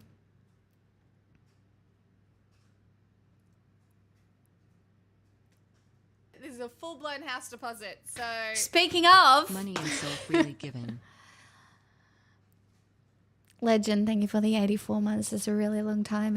It's actually the longest time that you could be subscribed here. So I'm actually just really grateful. Thank you. Thanks, guys. Lander Wow. 486 Thanks for not making me engage in hate-filled rhetoric on algorithmic sites. Thank you. I'm so grateful. Thank you. Landa, thank you for the gifted sub. Is this the part where you pretend you're not in a mansion? Yes, look at my giant mansion that I live in that is definitely not just an apartment that I rent. It's true. I live in a mansion. I'm actually really rich. That's why I am here on the internet. Follower 69. They have given 1,074 And don't you want to be gift me? subs in the channel. Don't you just want to be me? You do, right? You do. This is the kind of content people want. Aspirational this is a content. full-blown house deposit. And I'm so aspirational. Oh, here we go. MC White Noise, I don't know about you, but I'm feeling 22 months of subscribing to my channel. That's a Taylor Swift quote. I don't want to talk about it. Choo choo. Expirational. Hey, I'm not expirational content. I'm aspirational content. And for every level of this high hype train, I'll give you something to aspire to. One of the many qualities that I exude here on the internet. That's right. And for level 1, I would say that my number one aspirational quality that you can all aspire to is the fact that I'm really funny. And do you know what? For just $5 a month, you can steal a little bit of my personality. I'll let you do that. _the_board I'll gifted give a it to tier you 1 sub to hate for sub. $5 a month. They have given 41 Kuba, gift thank subs in you. the channel. Why are you gifting hate sub? What? Hey, mate, you've been watching a lot. You can't say that. That's a lie. That's a lie. But you know what? For $5 a month, you can steal a little bit of my personality because it's very funny and cool and quirky, and you can have a little bit of it if you want. Like, when you think about it, I stole this personality off so many different people, and so like the collective personality that I have stolen off others, I am giving to you because I have obviously collated it in a really aspirational way.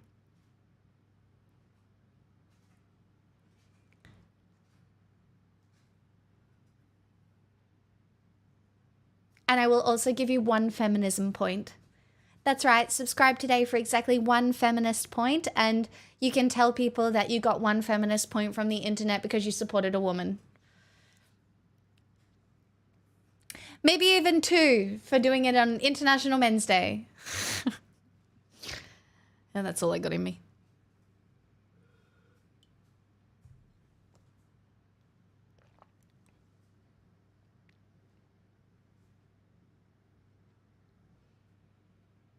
Support women on International Men's Day makes sense. Organic Meow, it does technically because I make such good content for men. See? A Gay Gay Elephant knows gifted a that. tier Hey, 1 can we get sub some to free Men will? That's a Business. 50. They have given 50 gift That's subs a in the channel. 50. Gay Elephant, thank you so much for your support. 50 gifted subs to the channel. So much free will. Delightful. Thank you so much for letting me steal a little bit of your personality too. Hey, Chuck. I'm pretty sure 1 feminist point won't cover it because my comments about patriarchy being an oversimplification of class stratification. Notice how I don't hate you though, Dread? I think you're okay. I can see where you're coming from, and I don't think you've done it in a bigoted way. I don't think you came in here and went, not all men! Not all men! So I'm willing to have a conversation with you if you're willing to have a conversation with me. But you only get 1. You don't get 2 feminist points because you haven't talked to me that much and you haven't realized that I am, in fact, correct about everything. And so, you know, it'll take some time. But in case you haven't noticed, I'm delightfully endearing and it will happen eventually. Hello, VXG. How you doing?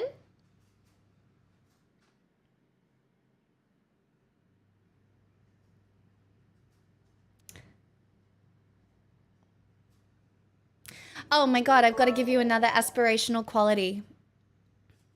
Okay, my second and definitely an aspirational quality that you can learn from me right here at twitch.tv/pixelsmixel is that I am willing to be imperfect. And it is something that I had to teach myself to do, but I can teach you to do it too. And sometimes trying something and failing, or just doing something imperfectly, or learning something imperfectly and being willing to change and fail and grow is something that I have taught myself to do quite well. Oh my God, this is sincere posting. I'm sincere posting for level 2. Level 3 will not be sincere, but I am sincere posting for level 2 because being able to get online and know that your content will be live and not perfect is a really difficult thing to do, but it's also a huge learning experience because you realize that in order to grow, you have to be brave enough to be imperfect, and you have to be able to have conversations where you get it wrong, and you have to be able to be intellectually curious and not prideful about the way you go about learning or conversing with others. Is this like the Elliot from Scrubs drinking where you're a horse person at a level 4? No, Dread. At a level 4, I do an Irish accent that everybody loves. Also, Evan, thank you for the 100 bits. But that's about all the cell I have in me, so.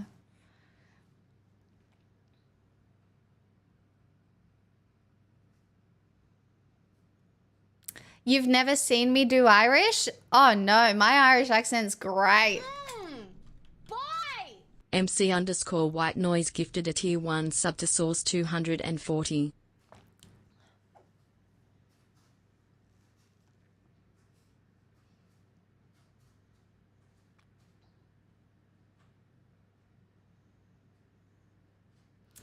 How do you come up with these women splaining to men essays? I'm talented.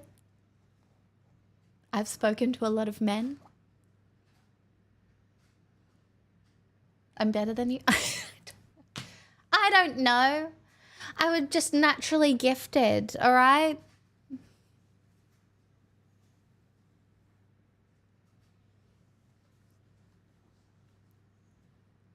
Okay? I read a lot of books as a child.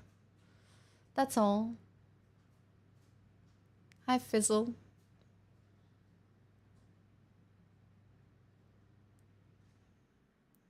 What rules did I break? No! Stop it. Tell everybody it's a Stop cult it. when they first come in. Stop.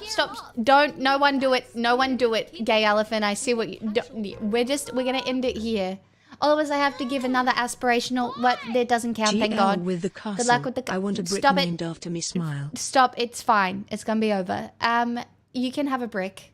You can have a brick anon. Thank you for the $10. Sanguinary, you absolute shit. Oh my God. Is it over? Is it over? Or did you actually edge that perfectly? Oh my fucking God. Guys, it's not a Okay. cult. You can't just tell Okay. everybody it's Oh. a cult when they first Oh, come no, in. no, You no, scare not 'em straight off. to level 4. I got a great cell for you. No! I had such a good cell for level 3, but now you have to listen to my cell in an Irish accent. You'll scare 'em off. Midnight public introvert. You know what? You know what? Now you have to listen to my great cell in an Irish accent that's really good and everybody really likes it. You know what I mean? It's such a good Irish. You know, anyway, so my actual third yeah, welcome Louis to my great Irish accent. I can't catch your streams often and have never posted in chat. I think your one true aspirational quality is how much you care about people. Oh, fuck, that's way too nice to me to be responding to in my Irish accent. That's really nice. That's such a nice thing to say. Jesus Christ. Oh, God. How am I... Oh, I can't even be funny now. Oh, I can't. No, level 5 is a will, but I'm not... I did so that's absolutely not. It's a bit Welsh. Yeah, look, it's a bit all over the place, really. I don't know what to tell you. It's, like, technically Irish, but it's not, because it, like... The reality is the accent kind of jumps all over that continent. It's a continent? It's not, is it? It's It's definitely Irish Guinness. It's not a hate crime. It's actually really good. Okay? It's a really good accent and everybody really likes it. Okay? I don't know what to tell you. This is how I make money on the internet. It's a great accent that everybody likes. Okay? Potato. Anyway, my third aspirational quality that you should... I got Elephant gifted a tier 1 sub Guys, to Pluto. I'm trying They to have given sell 56 gift I'm subs in the trying channel. to sell you a reason to subscribe to my channel, and you're not listening. You're not listening. Is it because of the accent? It is, isn't it? It's problematic by you, really, actually.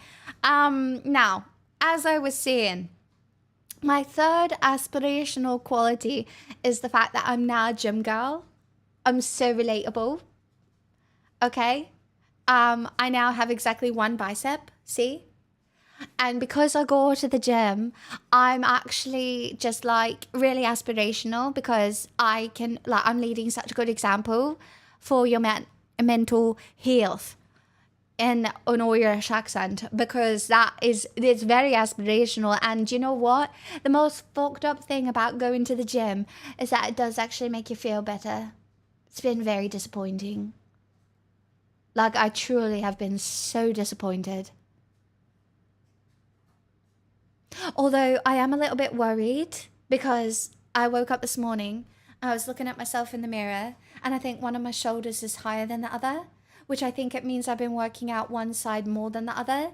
So I do think I might have to go get a neck massage at some point, or like, I don't know, but I think there's a chance. I think I got one shoulder higher than the other, and I think I need to fix that. Are you a side sleeper? I am. And that's also a problem because I am getting like this one wrinkle. Anyway, for level 5, you get an Uwu accent, which is so much better than the Irish ones. You know what I mean? But I really feel like I should probably just sit in silence now because this has not been great. Has it?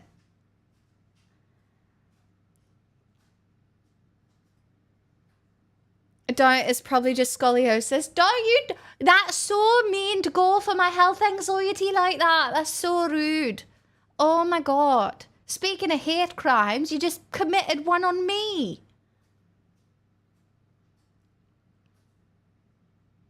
Is the couch sleeping? That's fucked up.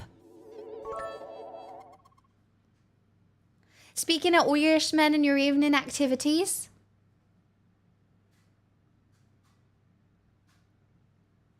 Oh, yeah, no, this was fucking based. Although it feels... I don't think I can watch this while I'm doing my Irish accent because it just feels a bit wrong. Do you know what I mean? Hold on, we've got to wait until it's over. At the least, thank you so much for the 2 years of free willingly giving me your money on the internet. And Midnight, thank you for the 400 bits. Now, nobody do anything, so this can be over. Guys, it's not a cult. That's You so can't just tell disappointing. What have you everybody it's a cult done? when they first come in. You'll You scare just them set off. somebody up for a perfect edge, but... Oh, it's over. Casual. Freedom. I'm free. Okay, everybody, it's fine. Now, you're going to think that this man is based, but then you're going to be mad at him. Because I mean, it's definitely not something. What was it like meeting the king? Had you met him before? Never met the king. I mean, How wild is that? how wild is it? I mean, it's definitely not something that I thought was in the bingo cards. I'm like Irish, so it's not kind of on the list of priorities, but it's an amazing thing for Ridley because I know how important that is for him. So to see his film celebrated in that context was pretty special. What do you say to the king? He just kind of Fuck you. nodded along and. I found it hard to hear exactly what I was saying because your head is in such a kind of friend, so you're just kind of nodding along and just. wow, he was so politically correct and kind when the reality was like, fuck that. Yes, let's ask an Irish actor how he feels about meeting the king of England. Let's do that. Although, like, I'm really hit and miss on Paul Mescal because there's this photo, right? Look, I'll give you the drama. This is called Women's Education for Men Drama Edition.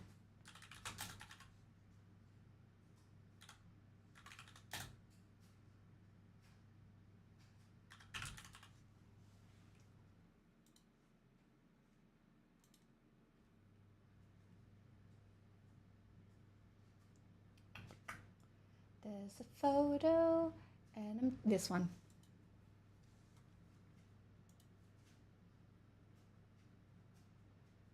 Okay. Basically, Paul dating this girl, Phoebe. This guy having an affair, probably, with this girl. This photo is just like, and they were breaking up at the time, and it's all just, ugh. It's blah.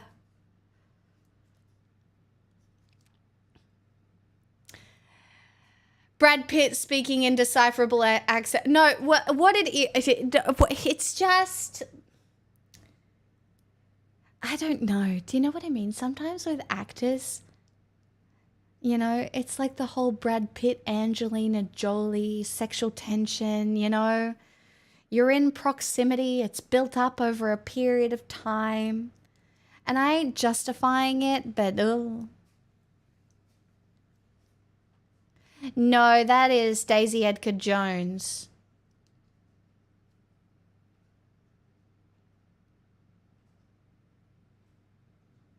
Not Gracie Abrams.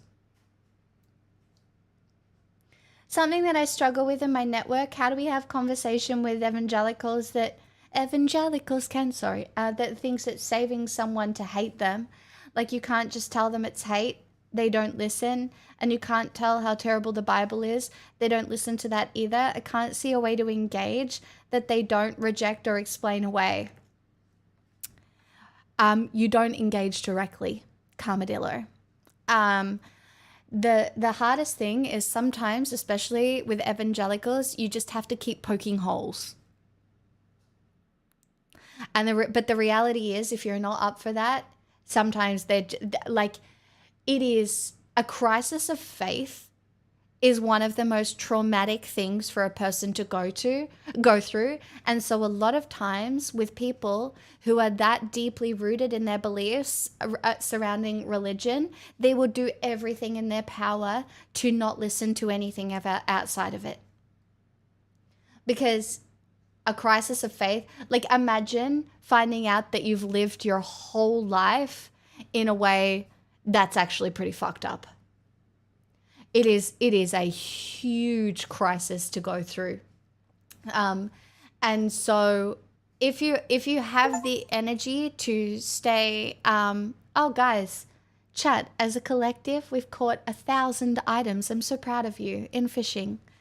If you have the energy to engage with them, it's not engaging directly. It's like poking holes. It's living your life in front of them in a way that shows them you're a good person, even though you are not living, you know, by their standards for whatever it means to not go to hell. You can also talk about just the idea of a hell is so devilish in the way it functions in society. You know, there are so many holes to poke, and you can go through it.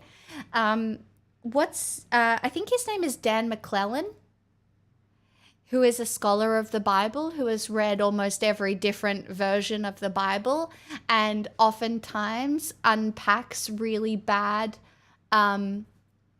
evangelical dogmatic approaches to the Bible.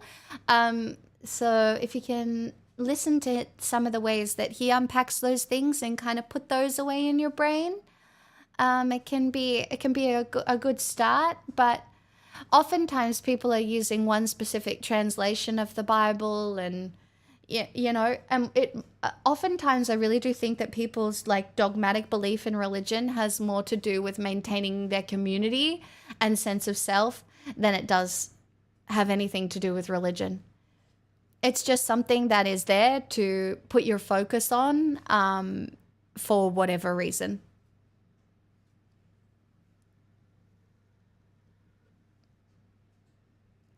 Oh, the prosperity gospel is fucked up.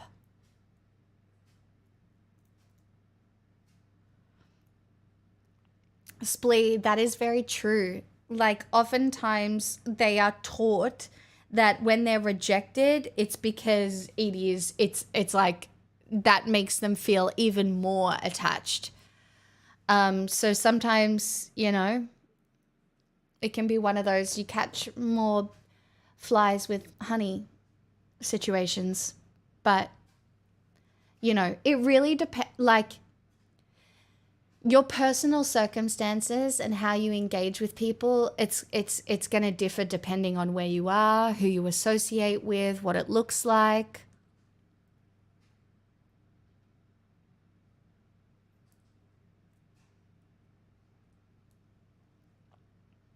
Imagine believing in Jesus so that you could get a private jet. If you give me $10,000, then Jesus will think you are good, and one day you will too have a private jet. Woohoo! Jesus! Like, literally, some of them think that. It's crazy.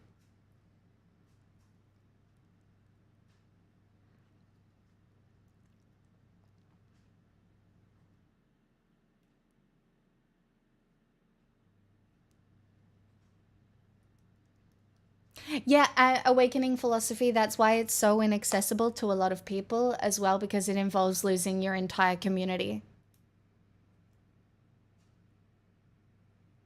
Like, I am so scared for the people of Oklahoma. Like, Oklahoma could be the first state to fall to, like, theocratic Christian regime.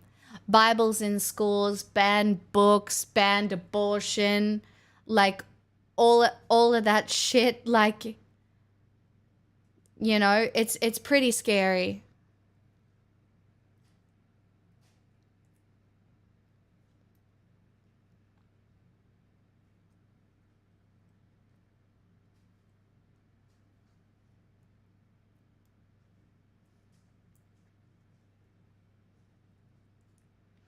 It's the habit that humans have to take anything to an extreme, Evan. Like, for some people, like, they think that the more extreme you are, you know, the more pure your devotion, stuff like that. Thank goodness we just believe in an Australian niche micro celebrity purchasing a castle. Much more reasonable tenet of my community. Stop. It's so funny. I can't. Oh my God. Imagine if one day I was able to buy a castle. It's never happening, but imagine if it was. Like, imagine one day I did actually buy a castle, you guys. It would be kind of fun. Don't let your memes be dreams. Like, imagine.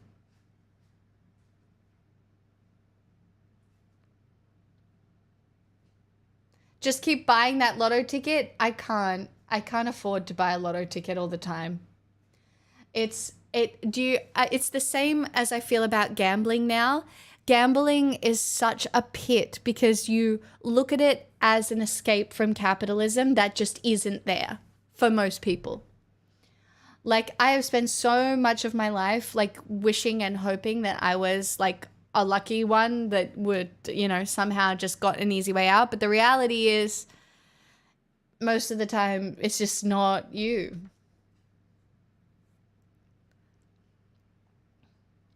If you buy a castle, I think it's only fair you write an ebook. I will write an ebook called How I Bought a Castle, for sure.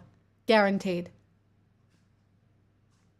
Imagine the cost of maintenance every year. It's okay. I have so many community members who will maintain the castle for me out of the goodness of their own hearts. It's going to be fine. But also, when I speak of a castle, I'm really hoping, like, to build a modern day castle in which we have electricity and it's, like, better than an old castle. Like, I'm going to buy, like we're going to do up a castle, you know, or, like, have, like, a modern, like, I'm not We're not just living in stone walls uncomfortably.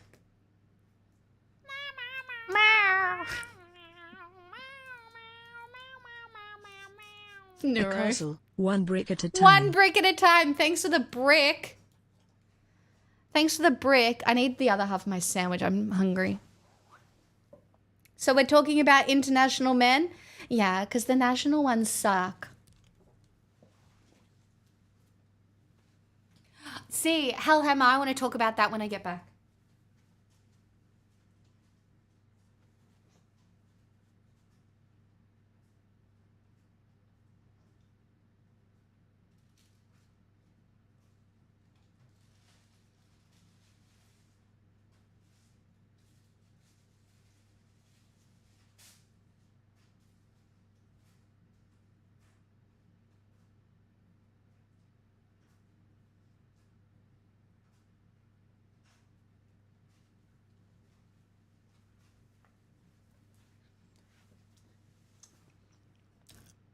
I'm guessing Men's Day is over?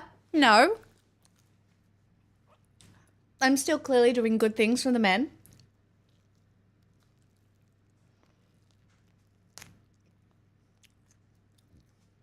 I love lettuce. I think gambling is ruining so many men. This is coming from somebody who knew and still does kind of know a lot of gamblers. A lot of very rich, talented gamblers. But for the average man, it's very dangerous.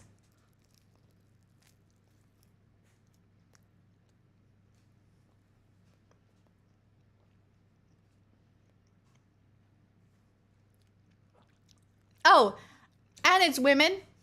Oh, it's absolutely women. But I'm talking about on International Men's Day, I'm talking about men's issues.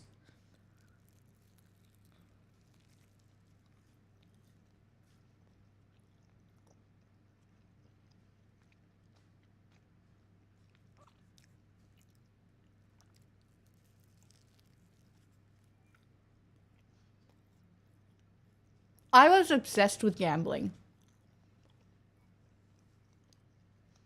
I was obsessed with gambling. Mainly because it was my only access to a social life. And then I was like, oh, I can make a little bit of money and escape my shitty life. And then, yeah.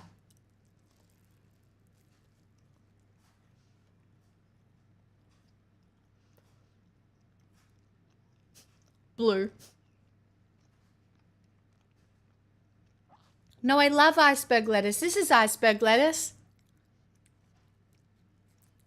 Iceberg lettuce is peak lettuce. You're such an idiot.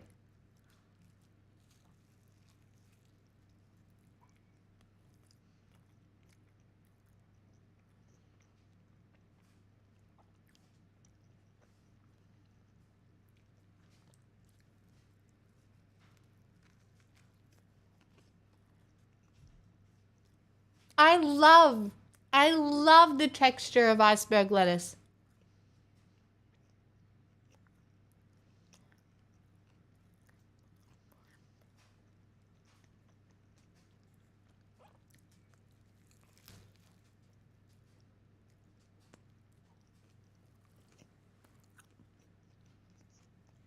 I actually got invited to do a poker tournament.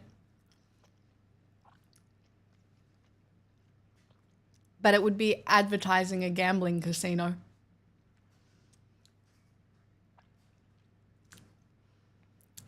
I said no.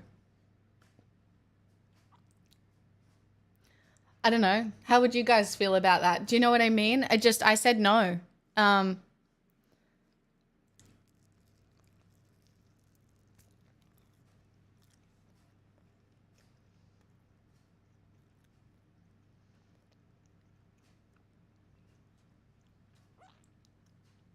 Can't win at capitalism if you don't play. I don't know, but am I a hypocrite?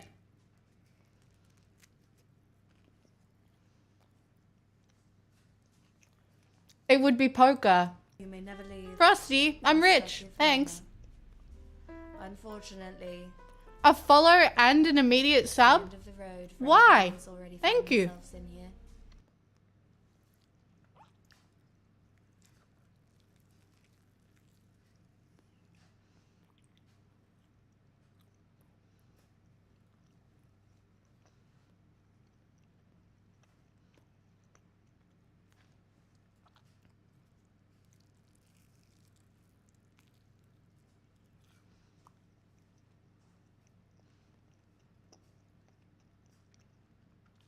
I mean, poker is different to me.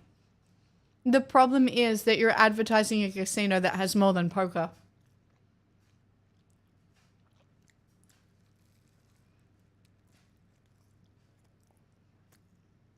I agree. Tasty, it's so bad. It literally ruins people's lives.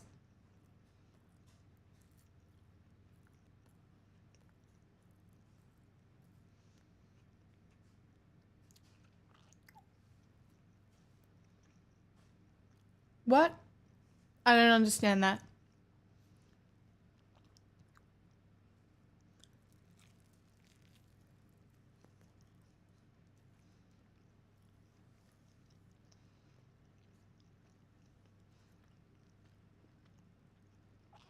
Anyway. Just money I turned down, chat.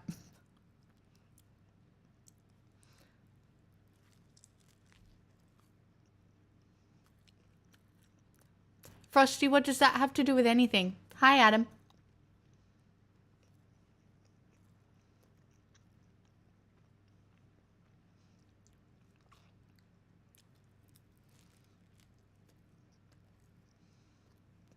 I agree.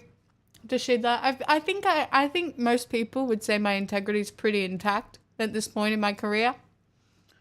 Could all fall apart though once everybody realized I had sex and did drugs once. You know what I mean?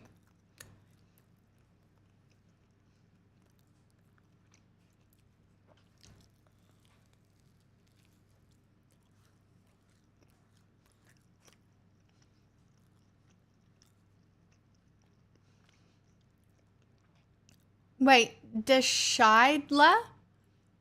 Did I say it wrong again? Dashidla? I can't remember. I'm Australian. My pronunciation is shit.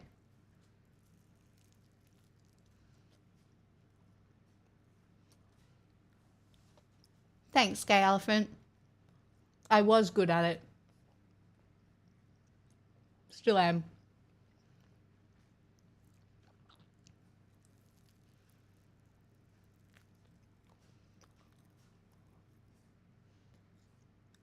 Sex and drugs at the same time. And with rock and roll. All three. The holy trinity of debauchery.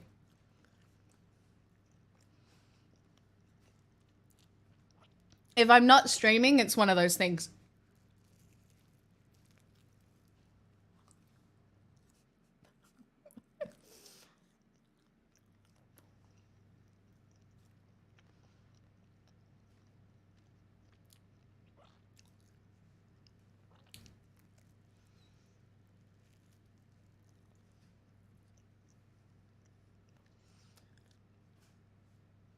Yeah, I don't know. They're so unregulated, Hellhammer, that they might just not. All music is rotten. Oh, you're gonna speed run a ban here. When was the account created? 2015?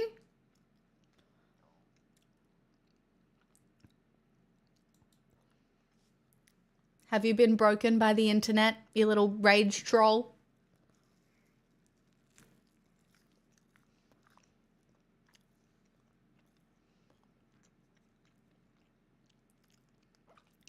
What if we make a casino to fund communist propaganda? It's probably still bad.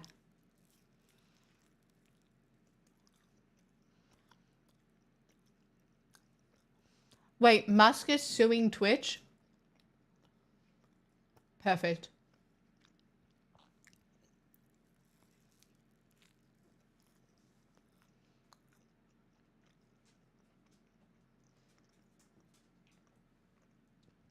Anyway, at this point, I would just like to direct everyone to my YouTube channel. Make sure you are following me there, just in case my career ends on this platform.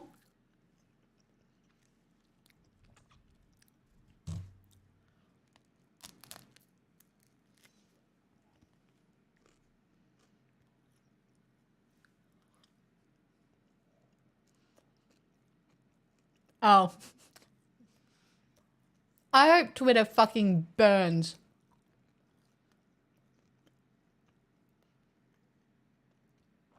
I hope Twitter fucking burns. I love that there's a max exodus to Blue Sky right now.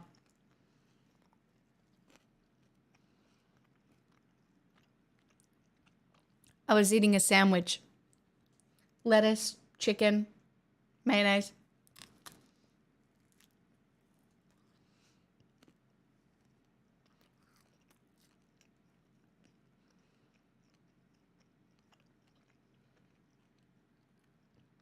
Anyway, make sure you follow me on Blue Sky.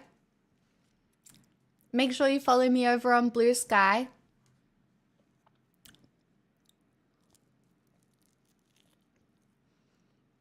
Oh, amazing. That'll be fun, Tasty.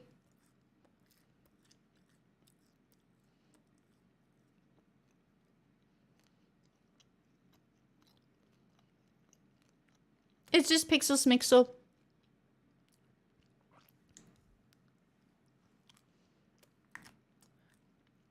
I do follow you on Blue Sky. You post so uncharacteristically wholesome. It's because Blue Sky is currently such a wholesome place.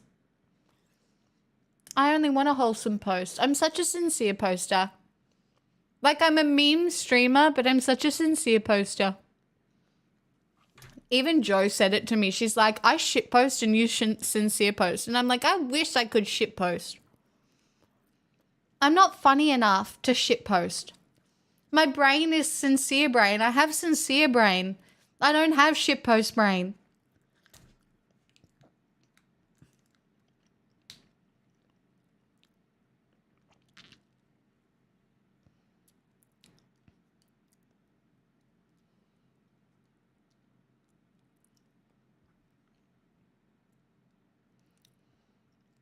Also, plug your Insta. Your wicked reel was funny. Yeah, my Instagram is... You guys don't have to follow me everywhere. I just basically assume you all do. I assume that you guys are the most perfect versions of yourselves until proven otherwise. And the most perfect version of yourselves includes supporting me on every single platform. Okay? I'm joking.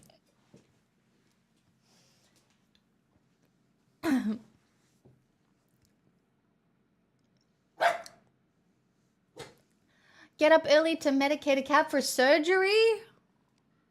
Well, I hope it goes well. I haven't seen your tweet since Musk bought it. No, my Twitter has been suppressed from getting any sort of engagement for a very long time. Everybody will be like, there's no such thing, bitch. Absolutely there is. Because I spoke about Palestine so much. Oh, no, I mean I don't check Twitter anymore? Oh. Don't ban me, I'm getting banned everywhere. Well, there's probably a reason you're getting banned everywhere.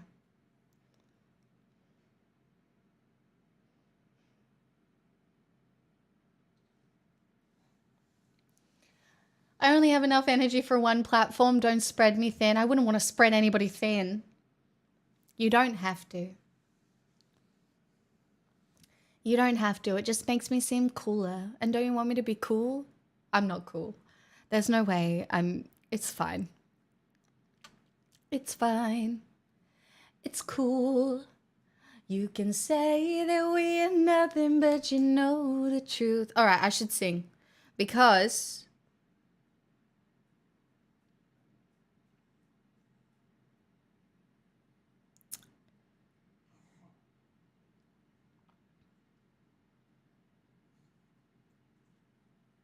Shit, should I have rewatched Gladiator before seeing the sequel? Is it a sequel or is it just a new Gladiator? Fuck. Should I have watched it?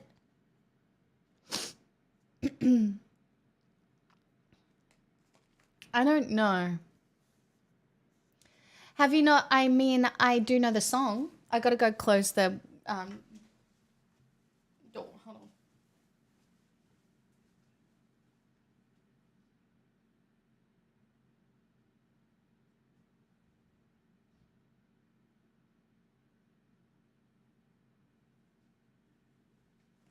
Here. It's a good song to start with. Today. You ready? Yeah, well, we you know who we love.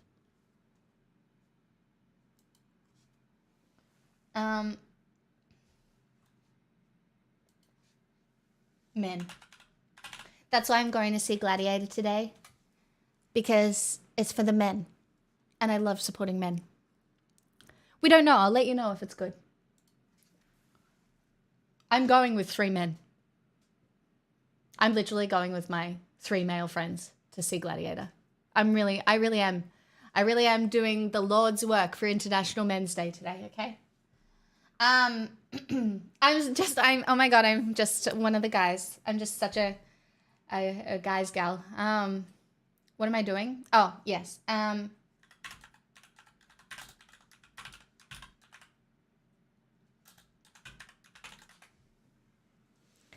I'm a token girl.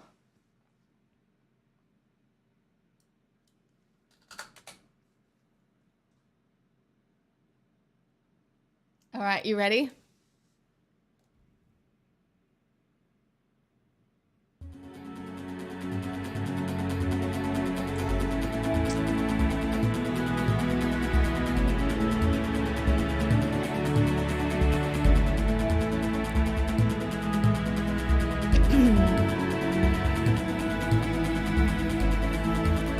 Really just getting into the mood, getting into the vibe. I did Tiny last night, it's a bit heavy.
Don't worry, chat, you're not getting old. It's only 24 years since Gladiator came out.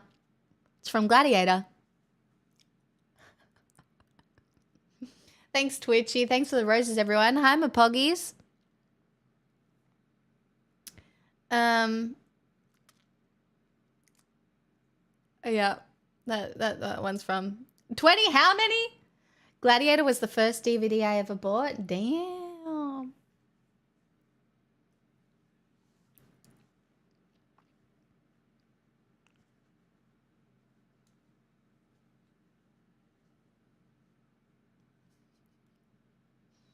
Yeah, it's kind of wild that it's that old. Now the Braveheart theme. Hi, I'm a man. Hi, William, the man. Yes, that was when he was going back to his wife and kid. Stop. I wonder if this movie is good. I'm going to see Gladiator 2 tonight. That's why I sung that. I was a baby when that film came out. Yeah, same. I wasn't even born yet. Actually.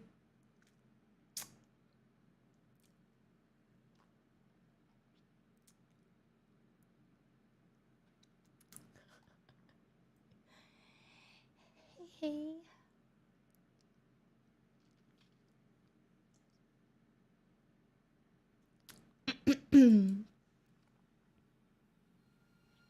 Hey, J-Rock. Thanks for the follow. Welcome.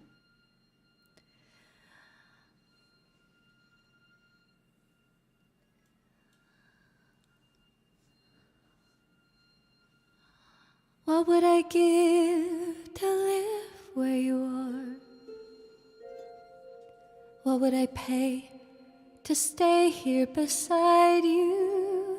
What would I do to see you smiling at me? Where would we walk? Where would we run? If we could stay all day in the sun, just you and me, and I could be part of your world.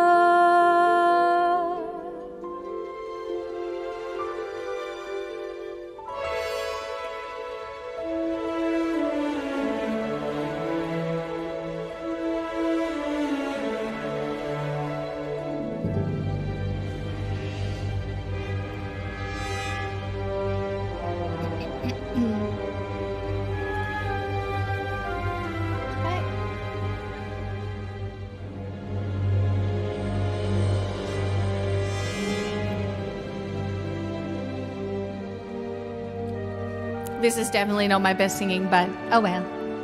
I'm just doing it for fun.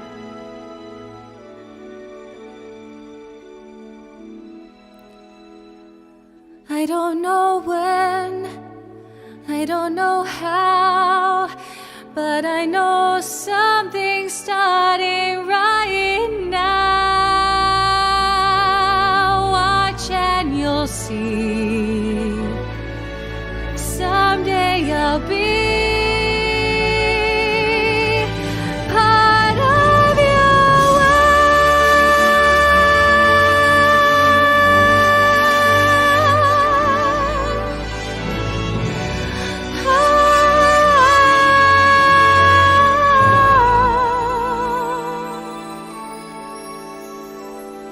I have no air, and it's because of the allergies.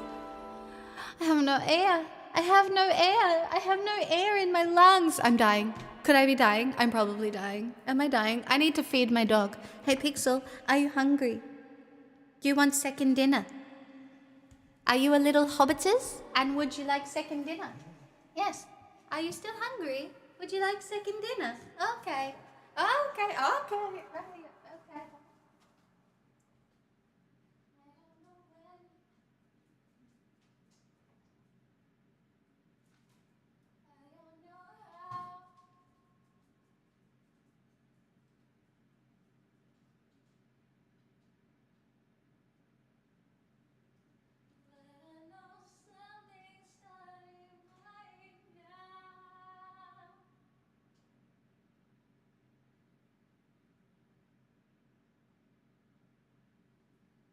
Watch and you'll see.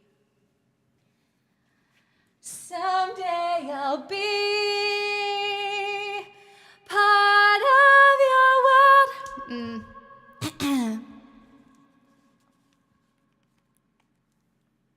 Just need a few more warm-ups. Oh, sorry, I left the reverb on. Like a bitch.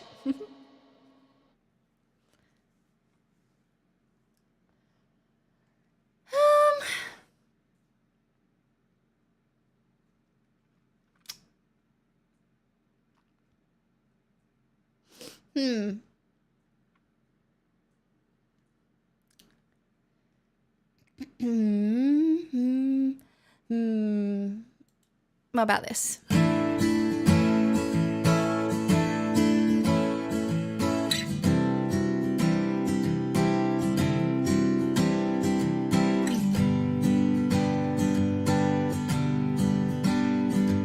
If you could return, don't let it burn, don't let it fade. I'm sure I might be rude, but it's just your attitude. It's tearing me apart, it's ruining everything. And I swore I would be true, and honey, so did you. So why were you holding her hand? Is it just the way we stand? Were you lying all the time? Was it just to gain you? But I'm in so deep. You know I'm such a fool for you. You've got me wrapped around your finger. Do you have to let it linger? Do you have to? Do you have to? Do you have to let it linger? Oh, I thought the world of you. I thought nothing could go wrong, but I was wrong. I was wrong. If you could get by, try not to lie, things wouldn't be so confused, and I wouldn't feel so used. But you always really knew I just wanna be with you, and I'm in so deep. You know I'm such a fool for you. You got me wrapped around your finger. Do you have to let it linger? Do you have to? Do you have to? Do you have to let it linger? You know I'm such a fool for you. You got me wrapped around your finger. Do you have to let it linger? Do you have to? Do you have to? Do you have to let it linger?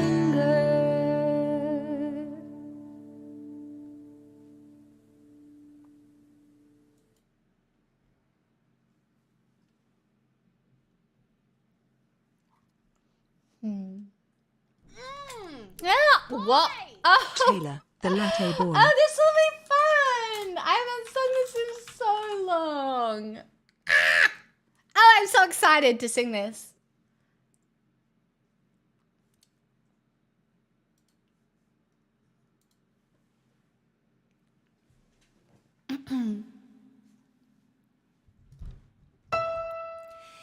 There's a boy who works at Starbucks who is very inspirational.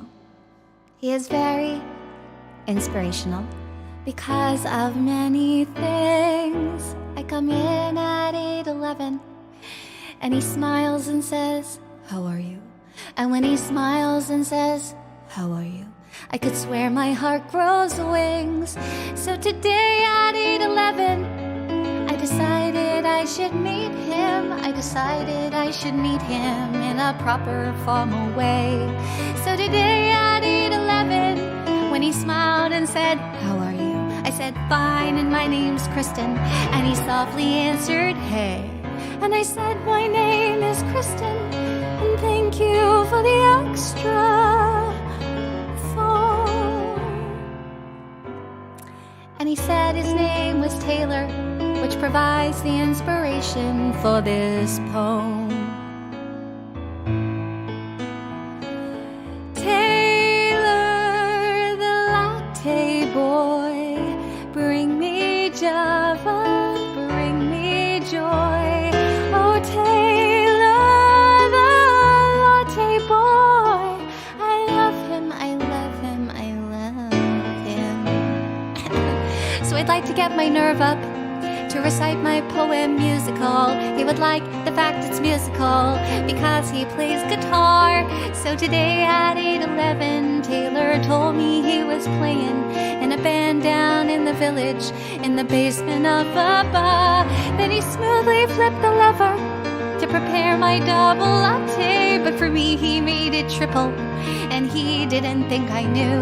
But I saw him flip the lever, and for me he made it triple, and I knew that triple latte meant that Taylor loved me too. I said, "What time are you playing? And thank you for the extra skim." He said, "Keep the $3.55 because this triple latte was on him." Imagine getting a triple latte for $3.55. Taylor, the latte boy, bring me Java, bring me joy. Oh, Taylor, the latte boy, I love him, I love him, I love him. I used to be the kind of girl who'd run when love rushed toward her. But finally a voice whispered, "Love can be yours if you step up to the counter and order." Taylor, the latte boy, bring me Java, bring me joy. Oh, Taylor, the latte boy, I love him, I love him, I love him. For so many years my heart has waited. Who'd have thought that love could be so caffeinated? Oh, Taylor, the latte boy, I love him, I love him, I love him. I love him, I love him, I love him.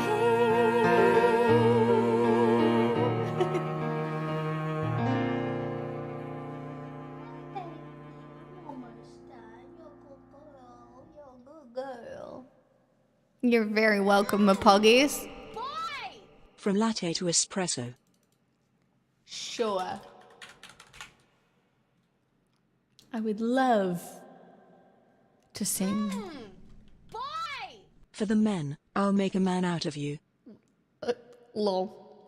Sure. Let's do it.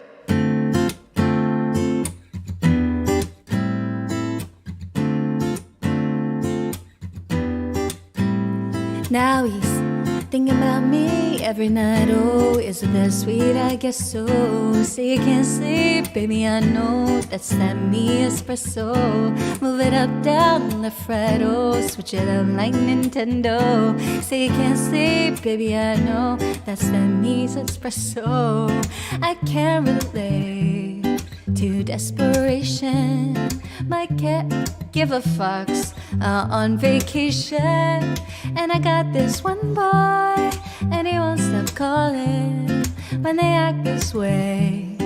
I know I got him. Too bad your ex don't do it for you. Walked in and dream came true to for you. Soft skin and a perfume to for you. I know a Mountain Dew for you. That morning coffee brewed it for you. One touch and I brand new to for you. Now he's thinking about me every night. Oh, isn't that sweet? I guess so. Say you can't sleep, baby, I know. That's that me espresso. Move it up, down, left, right, oh. Switch it up like Nintendo. Say you can't sleep, baby, I know. That's that me espresso. Is it that sweet? I guess so. I'm working late, 'cause I'm a streamer. Oh, he looks so cute. Wrap round my finger, my twisted your mind. Make it laugh so often, my honeybee. Come and get this pollen. Too bad your ex don't do it for you. Walked in and dream came true to for you. Soft skin and a perfume to for you. I know a Mountain Dew for you. That morning coffee brewed it for you. One touch and I brand new to for you.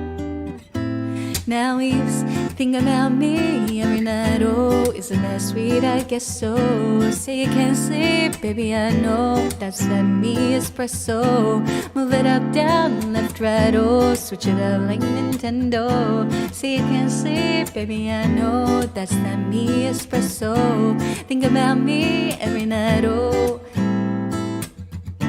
say you can't sleep, baby, I know. Move it up, down, left, right, oh. Switch it on like Nintendo.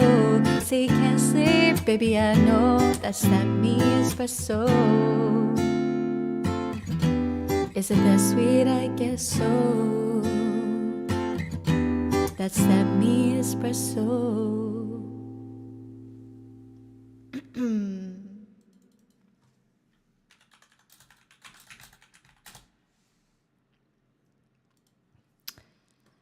You're very welcome. Now, for International Men's Day,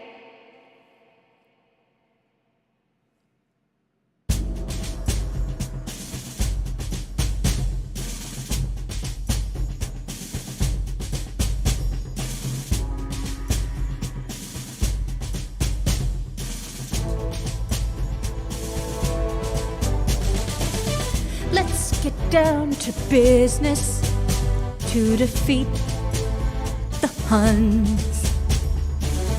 Did they send me daughters when I asked for sons? You're the saddest bunch I've ever seen, but you can bet before we're through, Mister, I'll make a man out of you. Tranquil as a forest, but I'm fine within. Once you find your center, you are sure to win. You're a spineless, pale, pathetic lot, and you haven't got a thing. Somehow I'll make a man out of you. I'm never gonna catch my breath, say goodbye to those who knew me. Boy, was I a fool in school for cutting jam. This guy's got him scared to death, hope he doesn't see right through me. Now I really wish that I knew how to swim. We must be swift as a coursing river, with all the force of a great typhoon.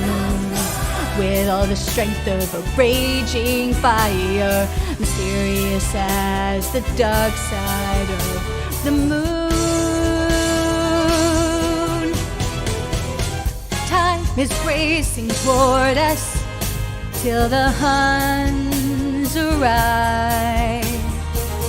Heed my every order, and you might survive. You're unsuited for the rage of war, so pack up, go home, you're through. How could I make a man out of you? Oh, you must be swift as a coursing river, with all the force of a great typhoon, with all the strength of a raging fire, mysterious as the dark side of the moon. We must be swift as the coursing river, with all the force of a great typhoon, with all the strength of a raging fire, mysterious as the dark side of the moon.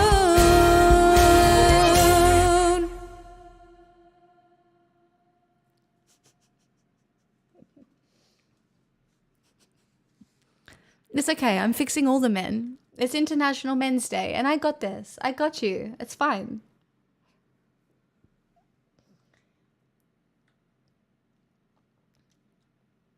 Are we getting fixed? Blanket waffles. Yep, I am. I'm doing it. I'm doing a really good job. Like, I fixed so many men. Honestly, I've performed more emotional labor than one woman should ever have to, really, when you think about it. It's true. Most women only have to fix one. Oh, actually, that's not true.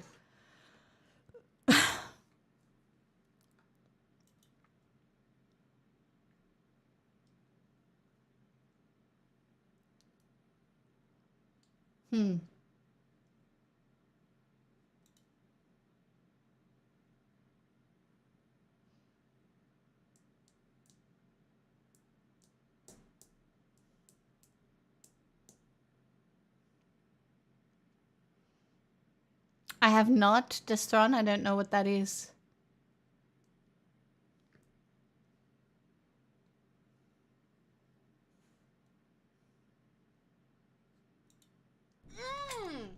Why? Ah. $1 Million Man.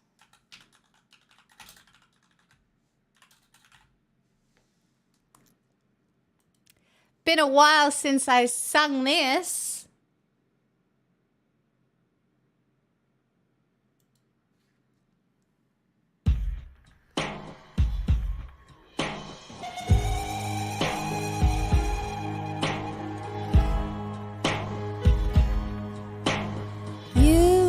Said I was the most exotic flower, holding me tight in our final hour.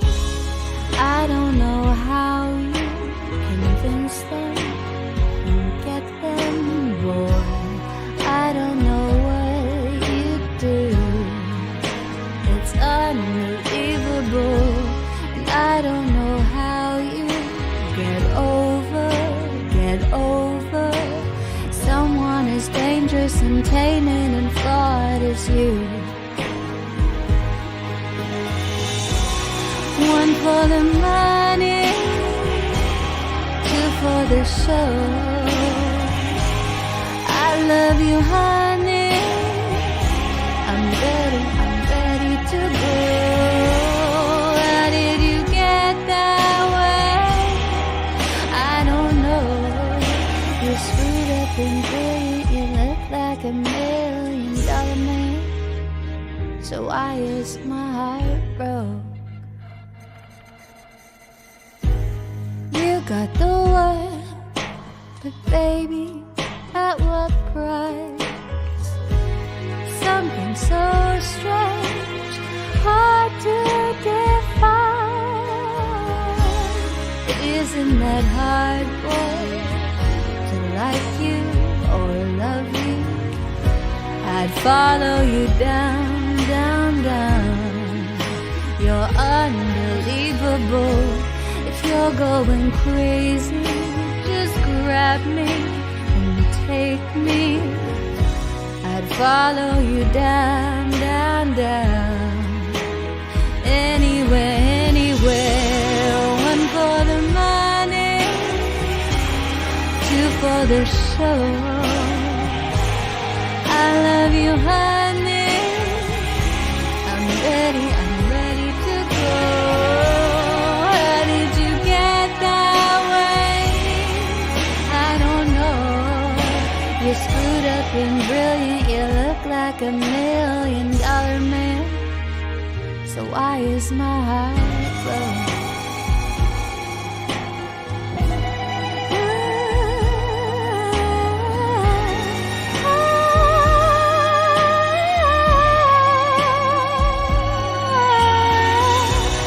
One for the money, two for the show. I love you, honey. I'm ready to go. How did you get that way? I don't know. You're screwed up and brilliant. You look like $1 million man. So why is my heart broke?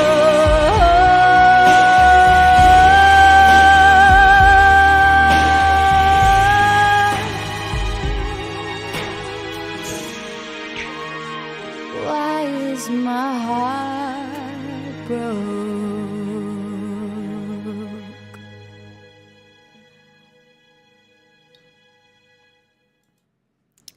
Thanks, my poggies, for the request.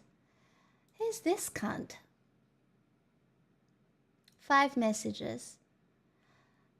Philosophy chat, and I'm watching eBay. Oh man, I'm sorry. I didn't know you were looking up an heirloom. No thanks.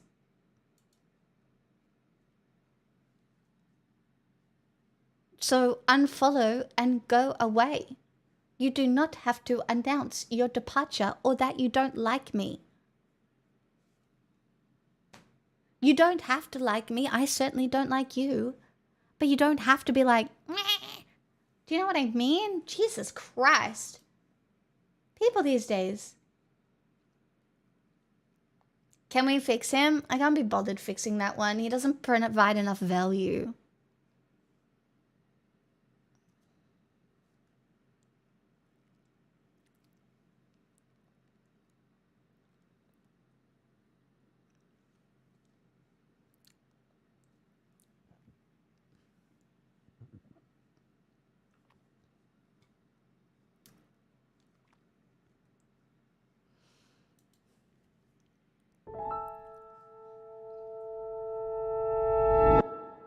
I feel sick.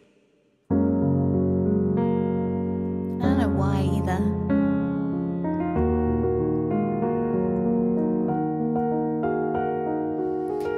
Maybe it was the sandwich. Oh God, what if the chicken was bad? Do I have salmonella poisoning? I know I have good judgment. I know I have good taste. It's funny and it's ironic that only I feel that way. I promise I'm that you're different. And everyone makes mistakes, but just don't. I heard that you're an actor, so act like a stand-up guy. Whatever devil's inside you, don't let him out tonight. I tell him it's just your culture, and everyone rolls their eyes. Yeah, I know. All I'm asking, baby, please, please, please, don't prove I'm right. And please, please, please, don't bring me to tears when I just did my makeup so nice. Heartbreak is one thing, my ego's another. I beg you, don't embarrass me, motherfucker. I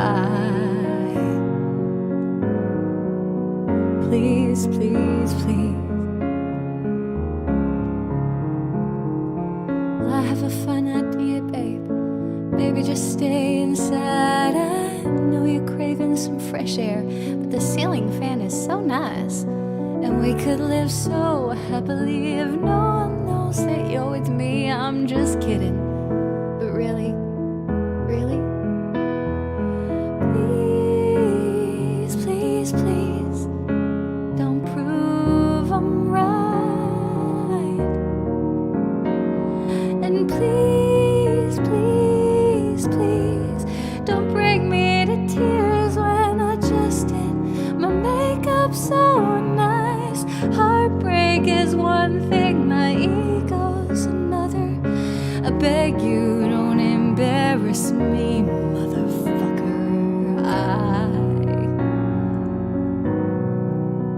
Please, please, please.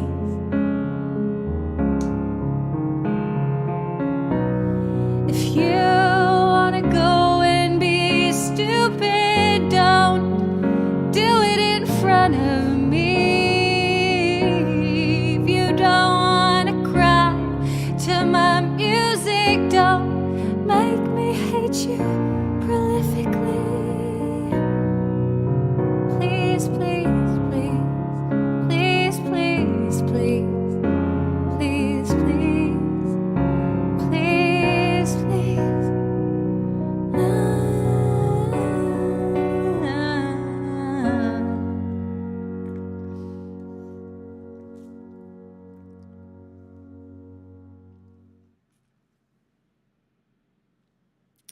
Thanks, guys.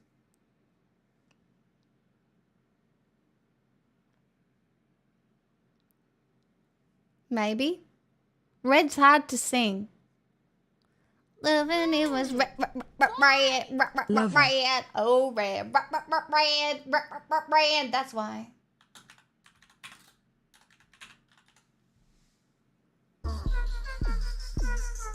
Oh, that's nice to throw. Oh. Oh, yeah. A song Oh, yeah. yearning for genuine connections with men over superficial aspects of traditional masculinity Let's that do don't it. impress me much. Shania Twain. Oh, thanks, Snap.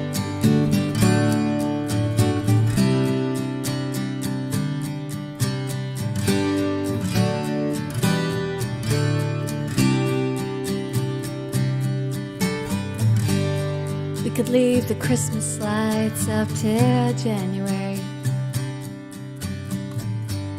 This is our place, we make the rules.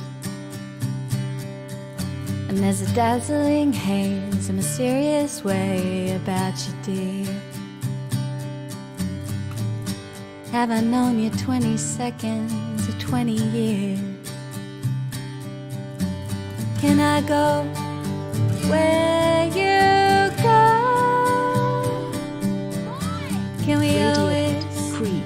be this close forever and ever? Take me out and take me home. You're my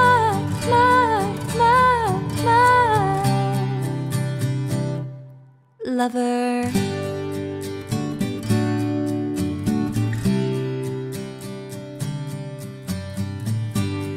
We could let our friends crash in the living room. This is our place, we make the call. And I'm highly suspicious that everyone who sees you wants you. I've loved you 3 summers now, honey, but I want 'em all. Can I go where you go? Can we always be this close forever and ever? Take me out and take me home. You're my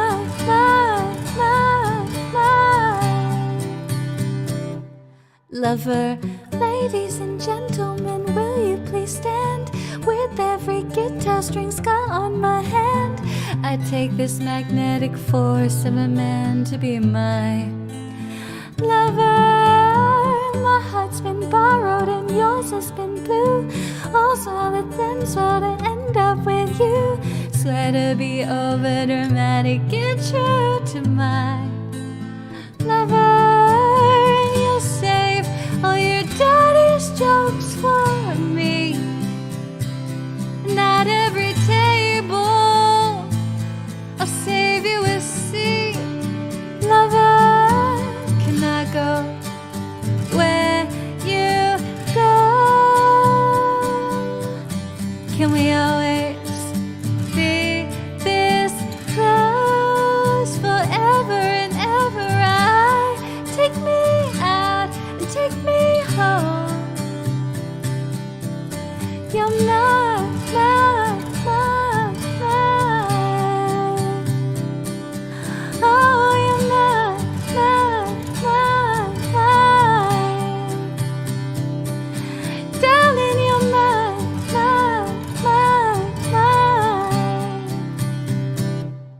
Lover.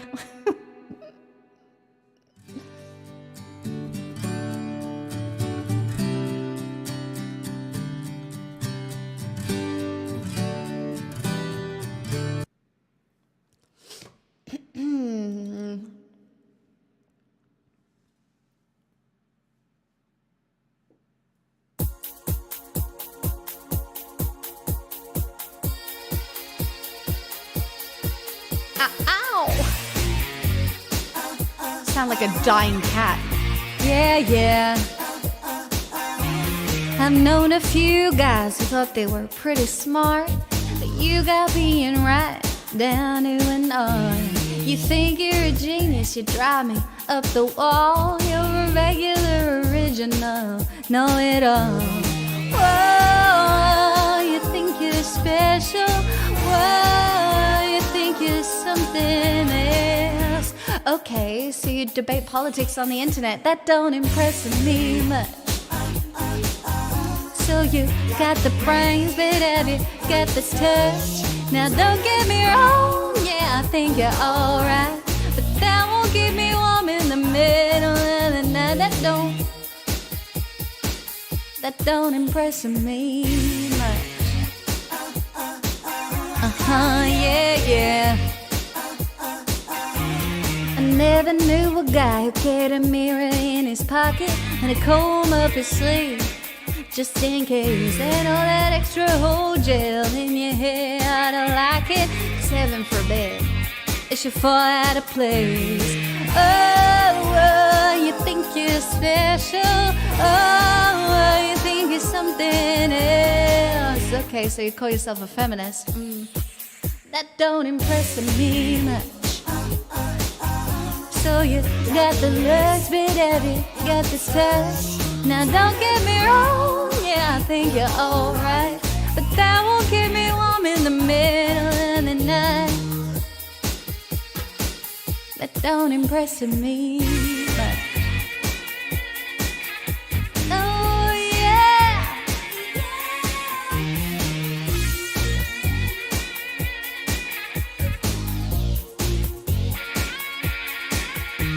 You're one of those guys who likes to shine his machine. You made me take off my shoes before you let me get in. I can't believe you kissed your call goodnight. Now come on, baby, tell me, you must be joking, right? Oh, you think you're something special. Oh, you think you're something else. I am not going to watch Drive to Survive. That don't impress me much.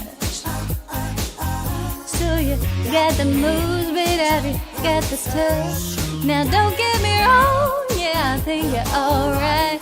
That won't keep me warm in the middle of the night. That don't impress me much. Oh no, you think you're cool, but have you got the touch? Now don't get me wrong, yeah, I think you're alright, but that won't keep me warm on the low and cold, lonely night. That don't impress me much. Yeah. Okay. So what do you think? You her son or something? That don't impress me much. Oh no, that don't impress me much.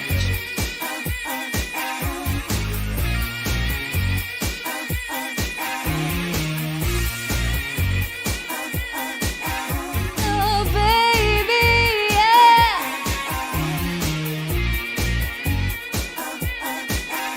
Oh yeah.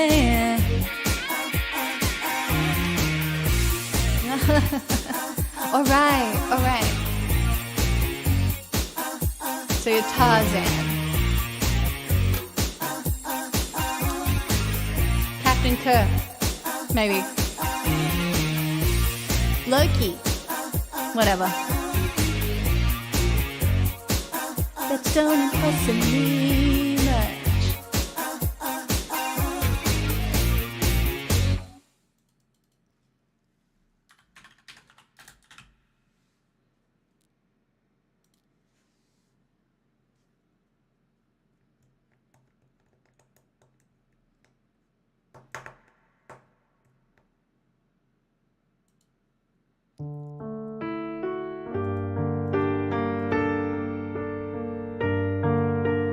And you were here before. Couldn't look you in the eye. You're just like an angel. Your skin makes me cry. You float like a feather in a beautiful world. I wish I was special. You're so fucking special. But I'm a creep.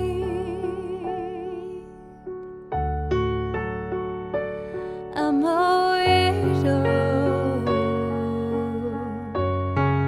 What the hell am I doing here? I don't belong here. I don't care if it hurts. I wanna have control. I want a perfect body. I want a perfect soul. I want you to notice that I'm not around. You're so fucking special. I wish I was special. But I'm a creep.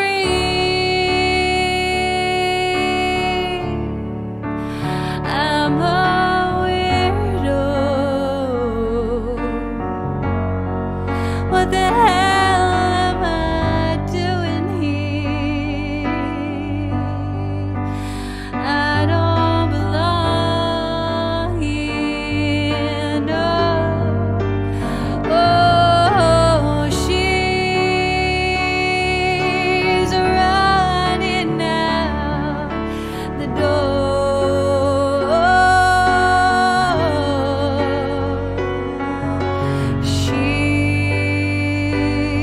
She's running out. She runs, she runs, she runs, she runs.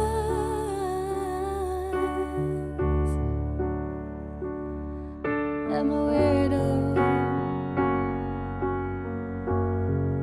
What the hell am I doing here?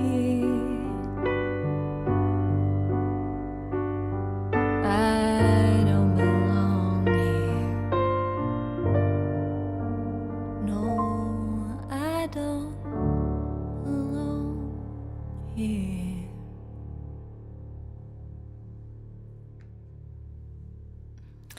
Thanks, not a non, for the request.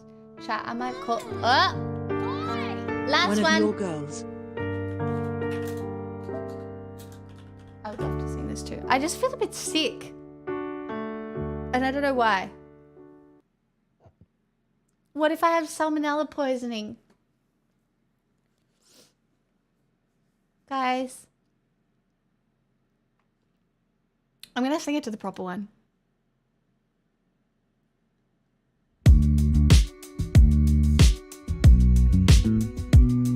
What if I am contagious? You can catch it through the internet. Everybody loves you, baby.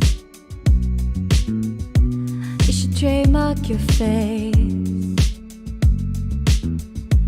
Lining down the block to be around you. But baby, I'm first in place. Blue eyes, you never know. Face card, no cash, no credit. Yes, God, don't speak, you said it. Look at you. Skip the application interview. Sweet like Marabou. But look at you. Give me a call if you ever get lonely. I'll be like one of your girls or your homies. Say what you want and I'll keep it a secret. You get the key to my heart and I need it. Give me a call if you ever get desperate. I'll be like one of your girls. Everybody wants you, baby. You shouldn't show that way. But nobody wants you bad as I do. Baby, let me plead my case. Yeah, face card, no cash, no credit. Yes, God, don't speak, you said it. Look at you. Pop the culture iconography is standing right in front of me. But look at you. Give me a call if you ever get lonely. I'll be like one of your girls or your homies. Say what you want and I'll keep it a secret.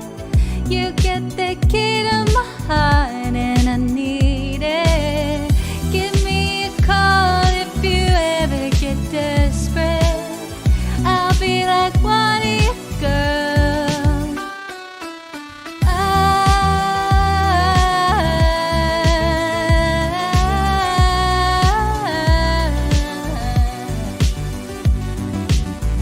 Give me a call if you ever get desperate. I'll be like one of your girls. What a bop, hey. Alright, I will do this one as well. Off the hook tonight with requests. Thanks for the follows. Hi, Leo. Welcome.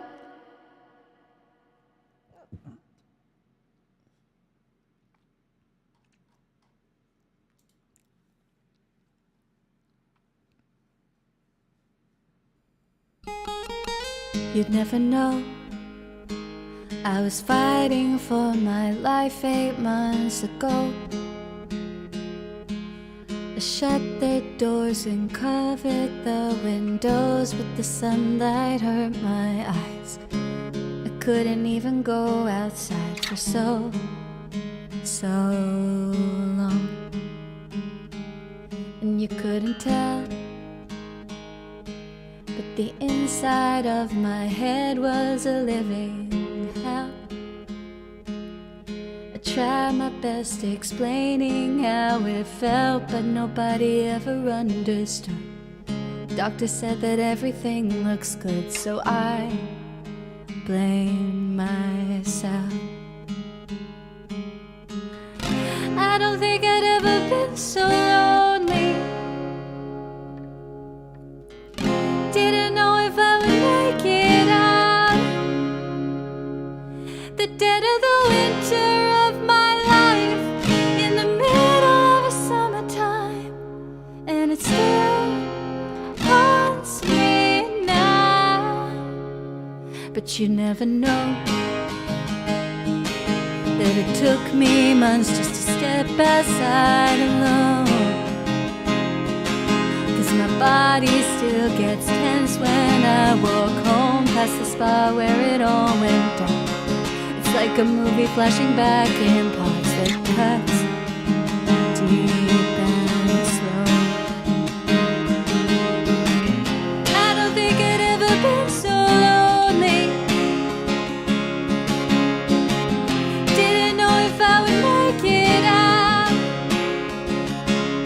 The dead of the winter of my life, in the middle of a summertime, and it still haunts me now.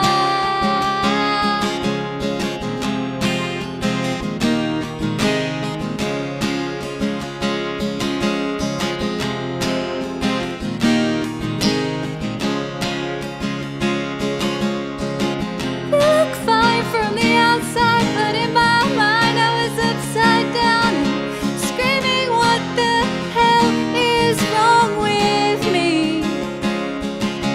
Trying to make it make sense, making my head spin. Now afraid to forget, 'cause I'm still here screaming, what the hell is wrong with me? But you never know. Oh, you never know. No, no.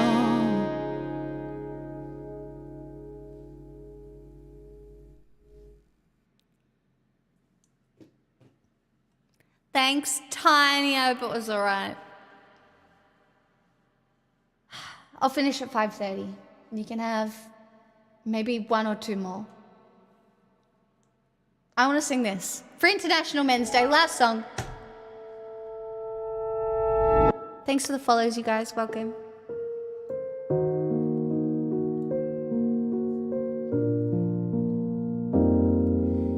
And now the end is near, and so I face the final curtain. My friends, I'll say it clear, I'll state my case, of which I'm certain. I've lived a life that's full. I've traveled each and every highway and more, much more than this. I did it my way. Regrets, I've had a few, but then again, too few to mention. I did what I had to do and saw it through without exemption. I planned each shorter course,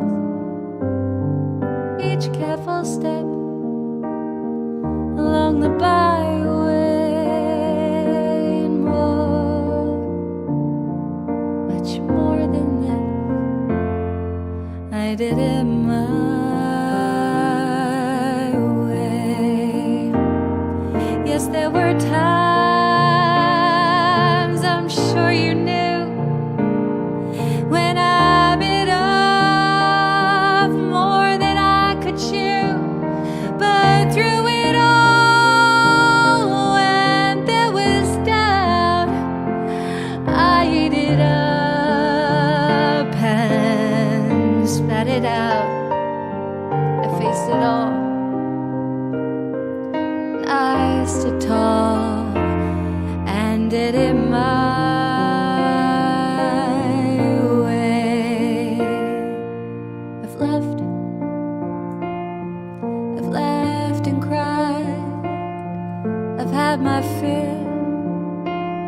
share of losing.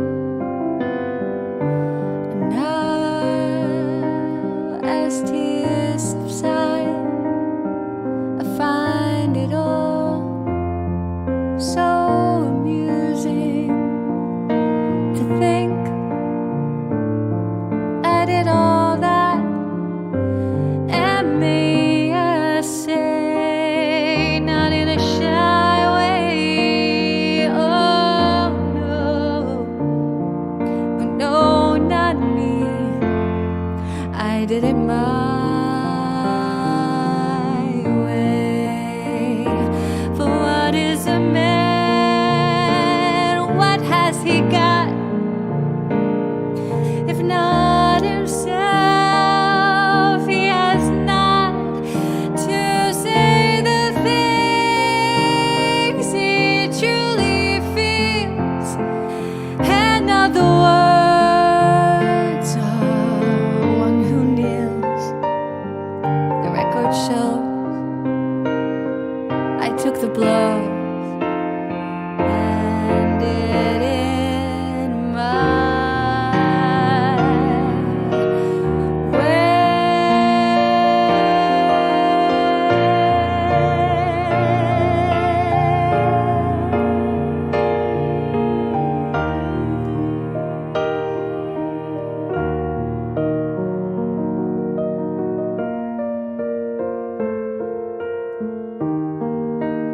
yes, I did it my way.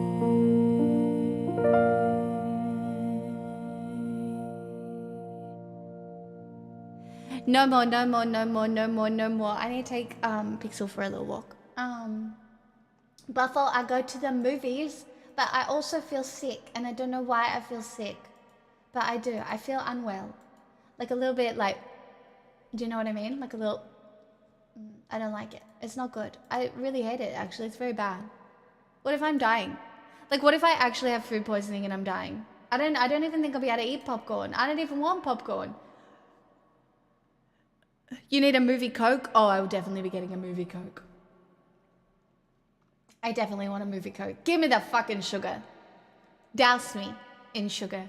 I deserve it.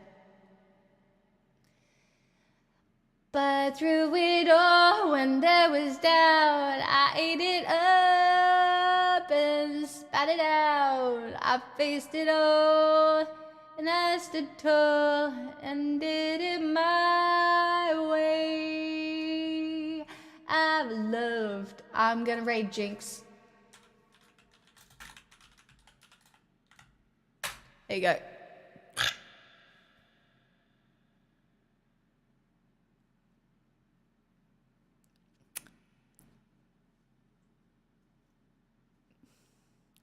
If you heard that, no, you didn't. And I understand I've still got reverb on, and that's just terrible. Yeah, okay. Can we? It's okay. I'm going away now. No stream tomorrow, bitches. I'm going for a rest at my mum's. I'm gonna go cook my mum dinner. Okay? So yeah. Not here tomorrow night. We'll be back Friday night. And yep, yes. Friday night, but not Thursday night, Friday night. I might have salmonella. Maybe I won't be back Friday night. I could have died. Honestly, my neck is so tired from holding up my head right now. I might not survive. Like, it does not feel good. Like, it just doesn't want to do it anymore. I think it's in retirement. Do you know what I mean? Ugh, it's awful. Hi, I'm back. Hi, I'm leaving. Goodbye. And we'll reconvene on men's issues next year. This time. For the rest of the year, it now will be women's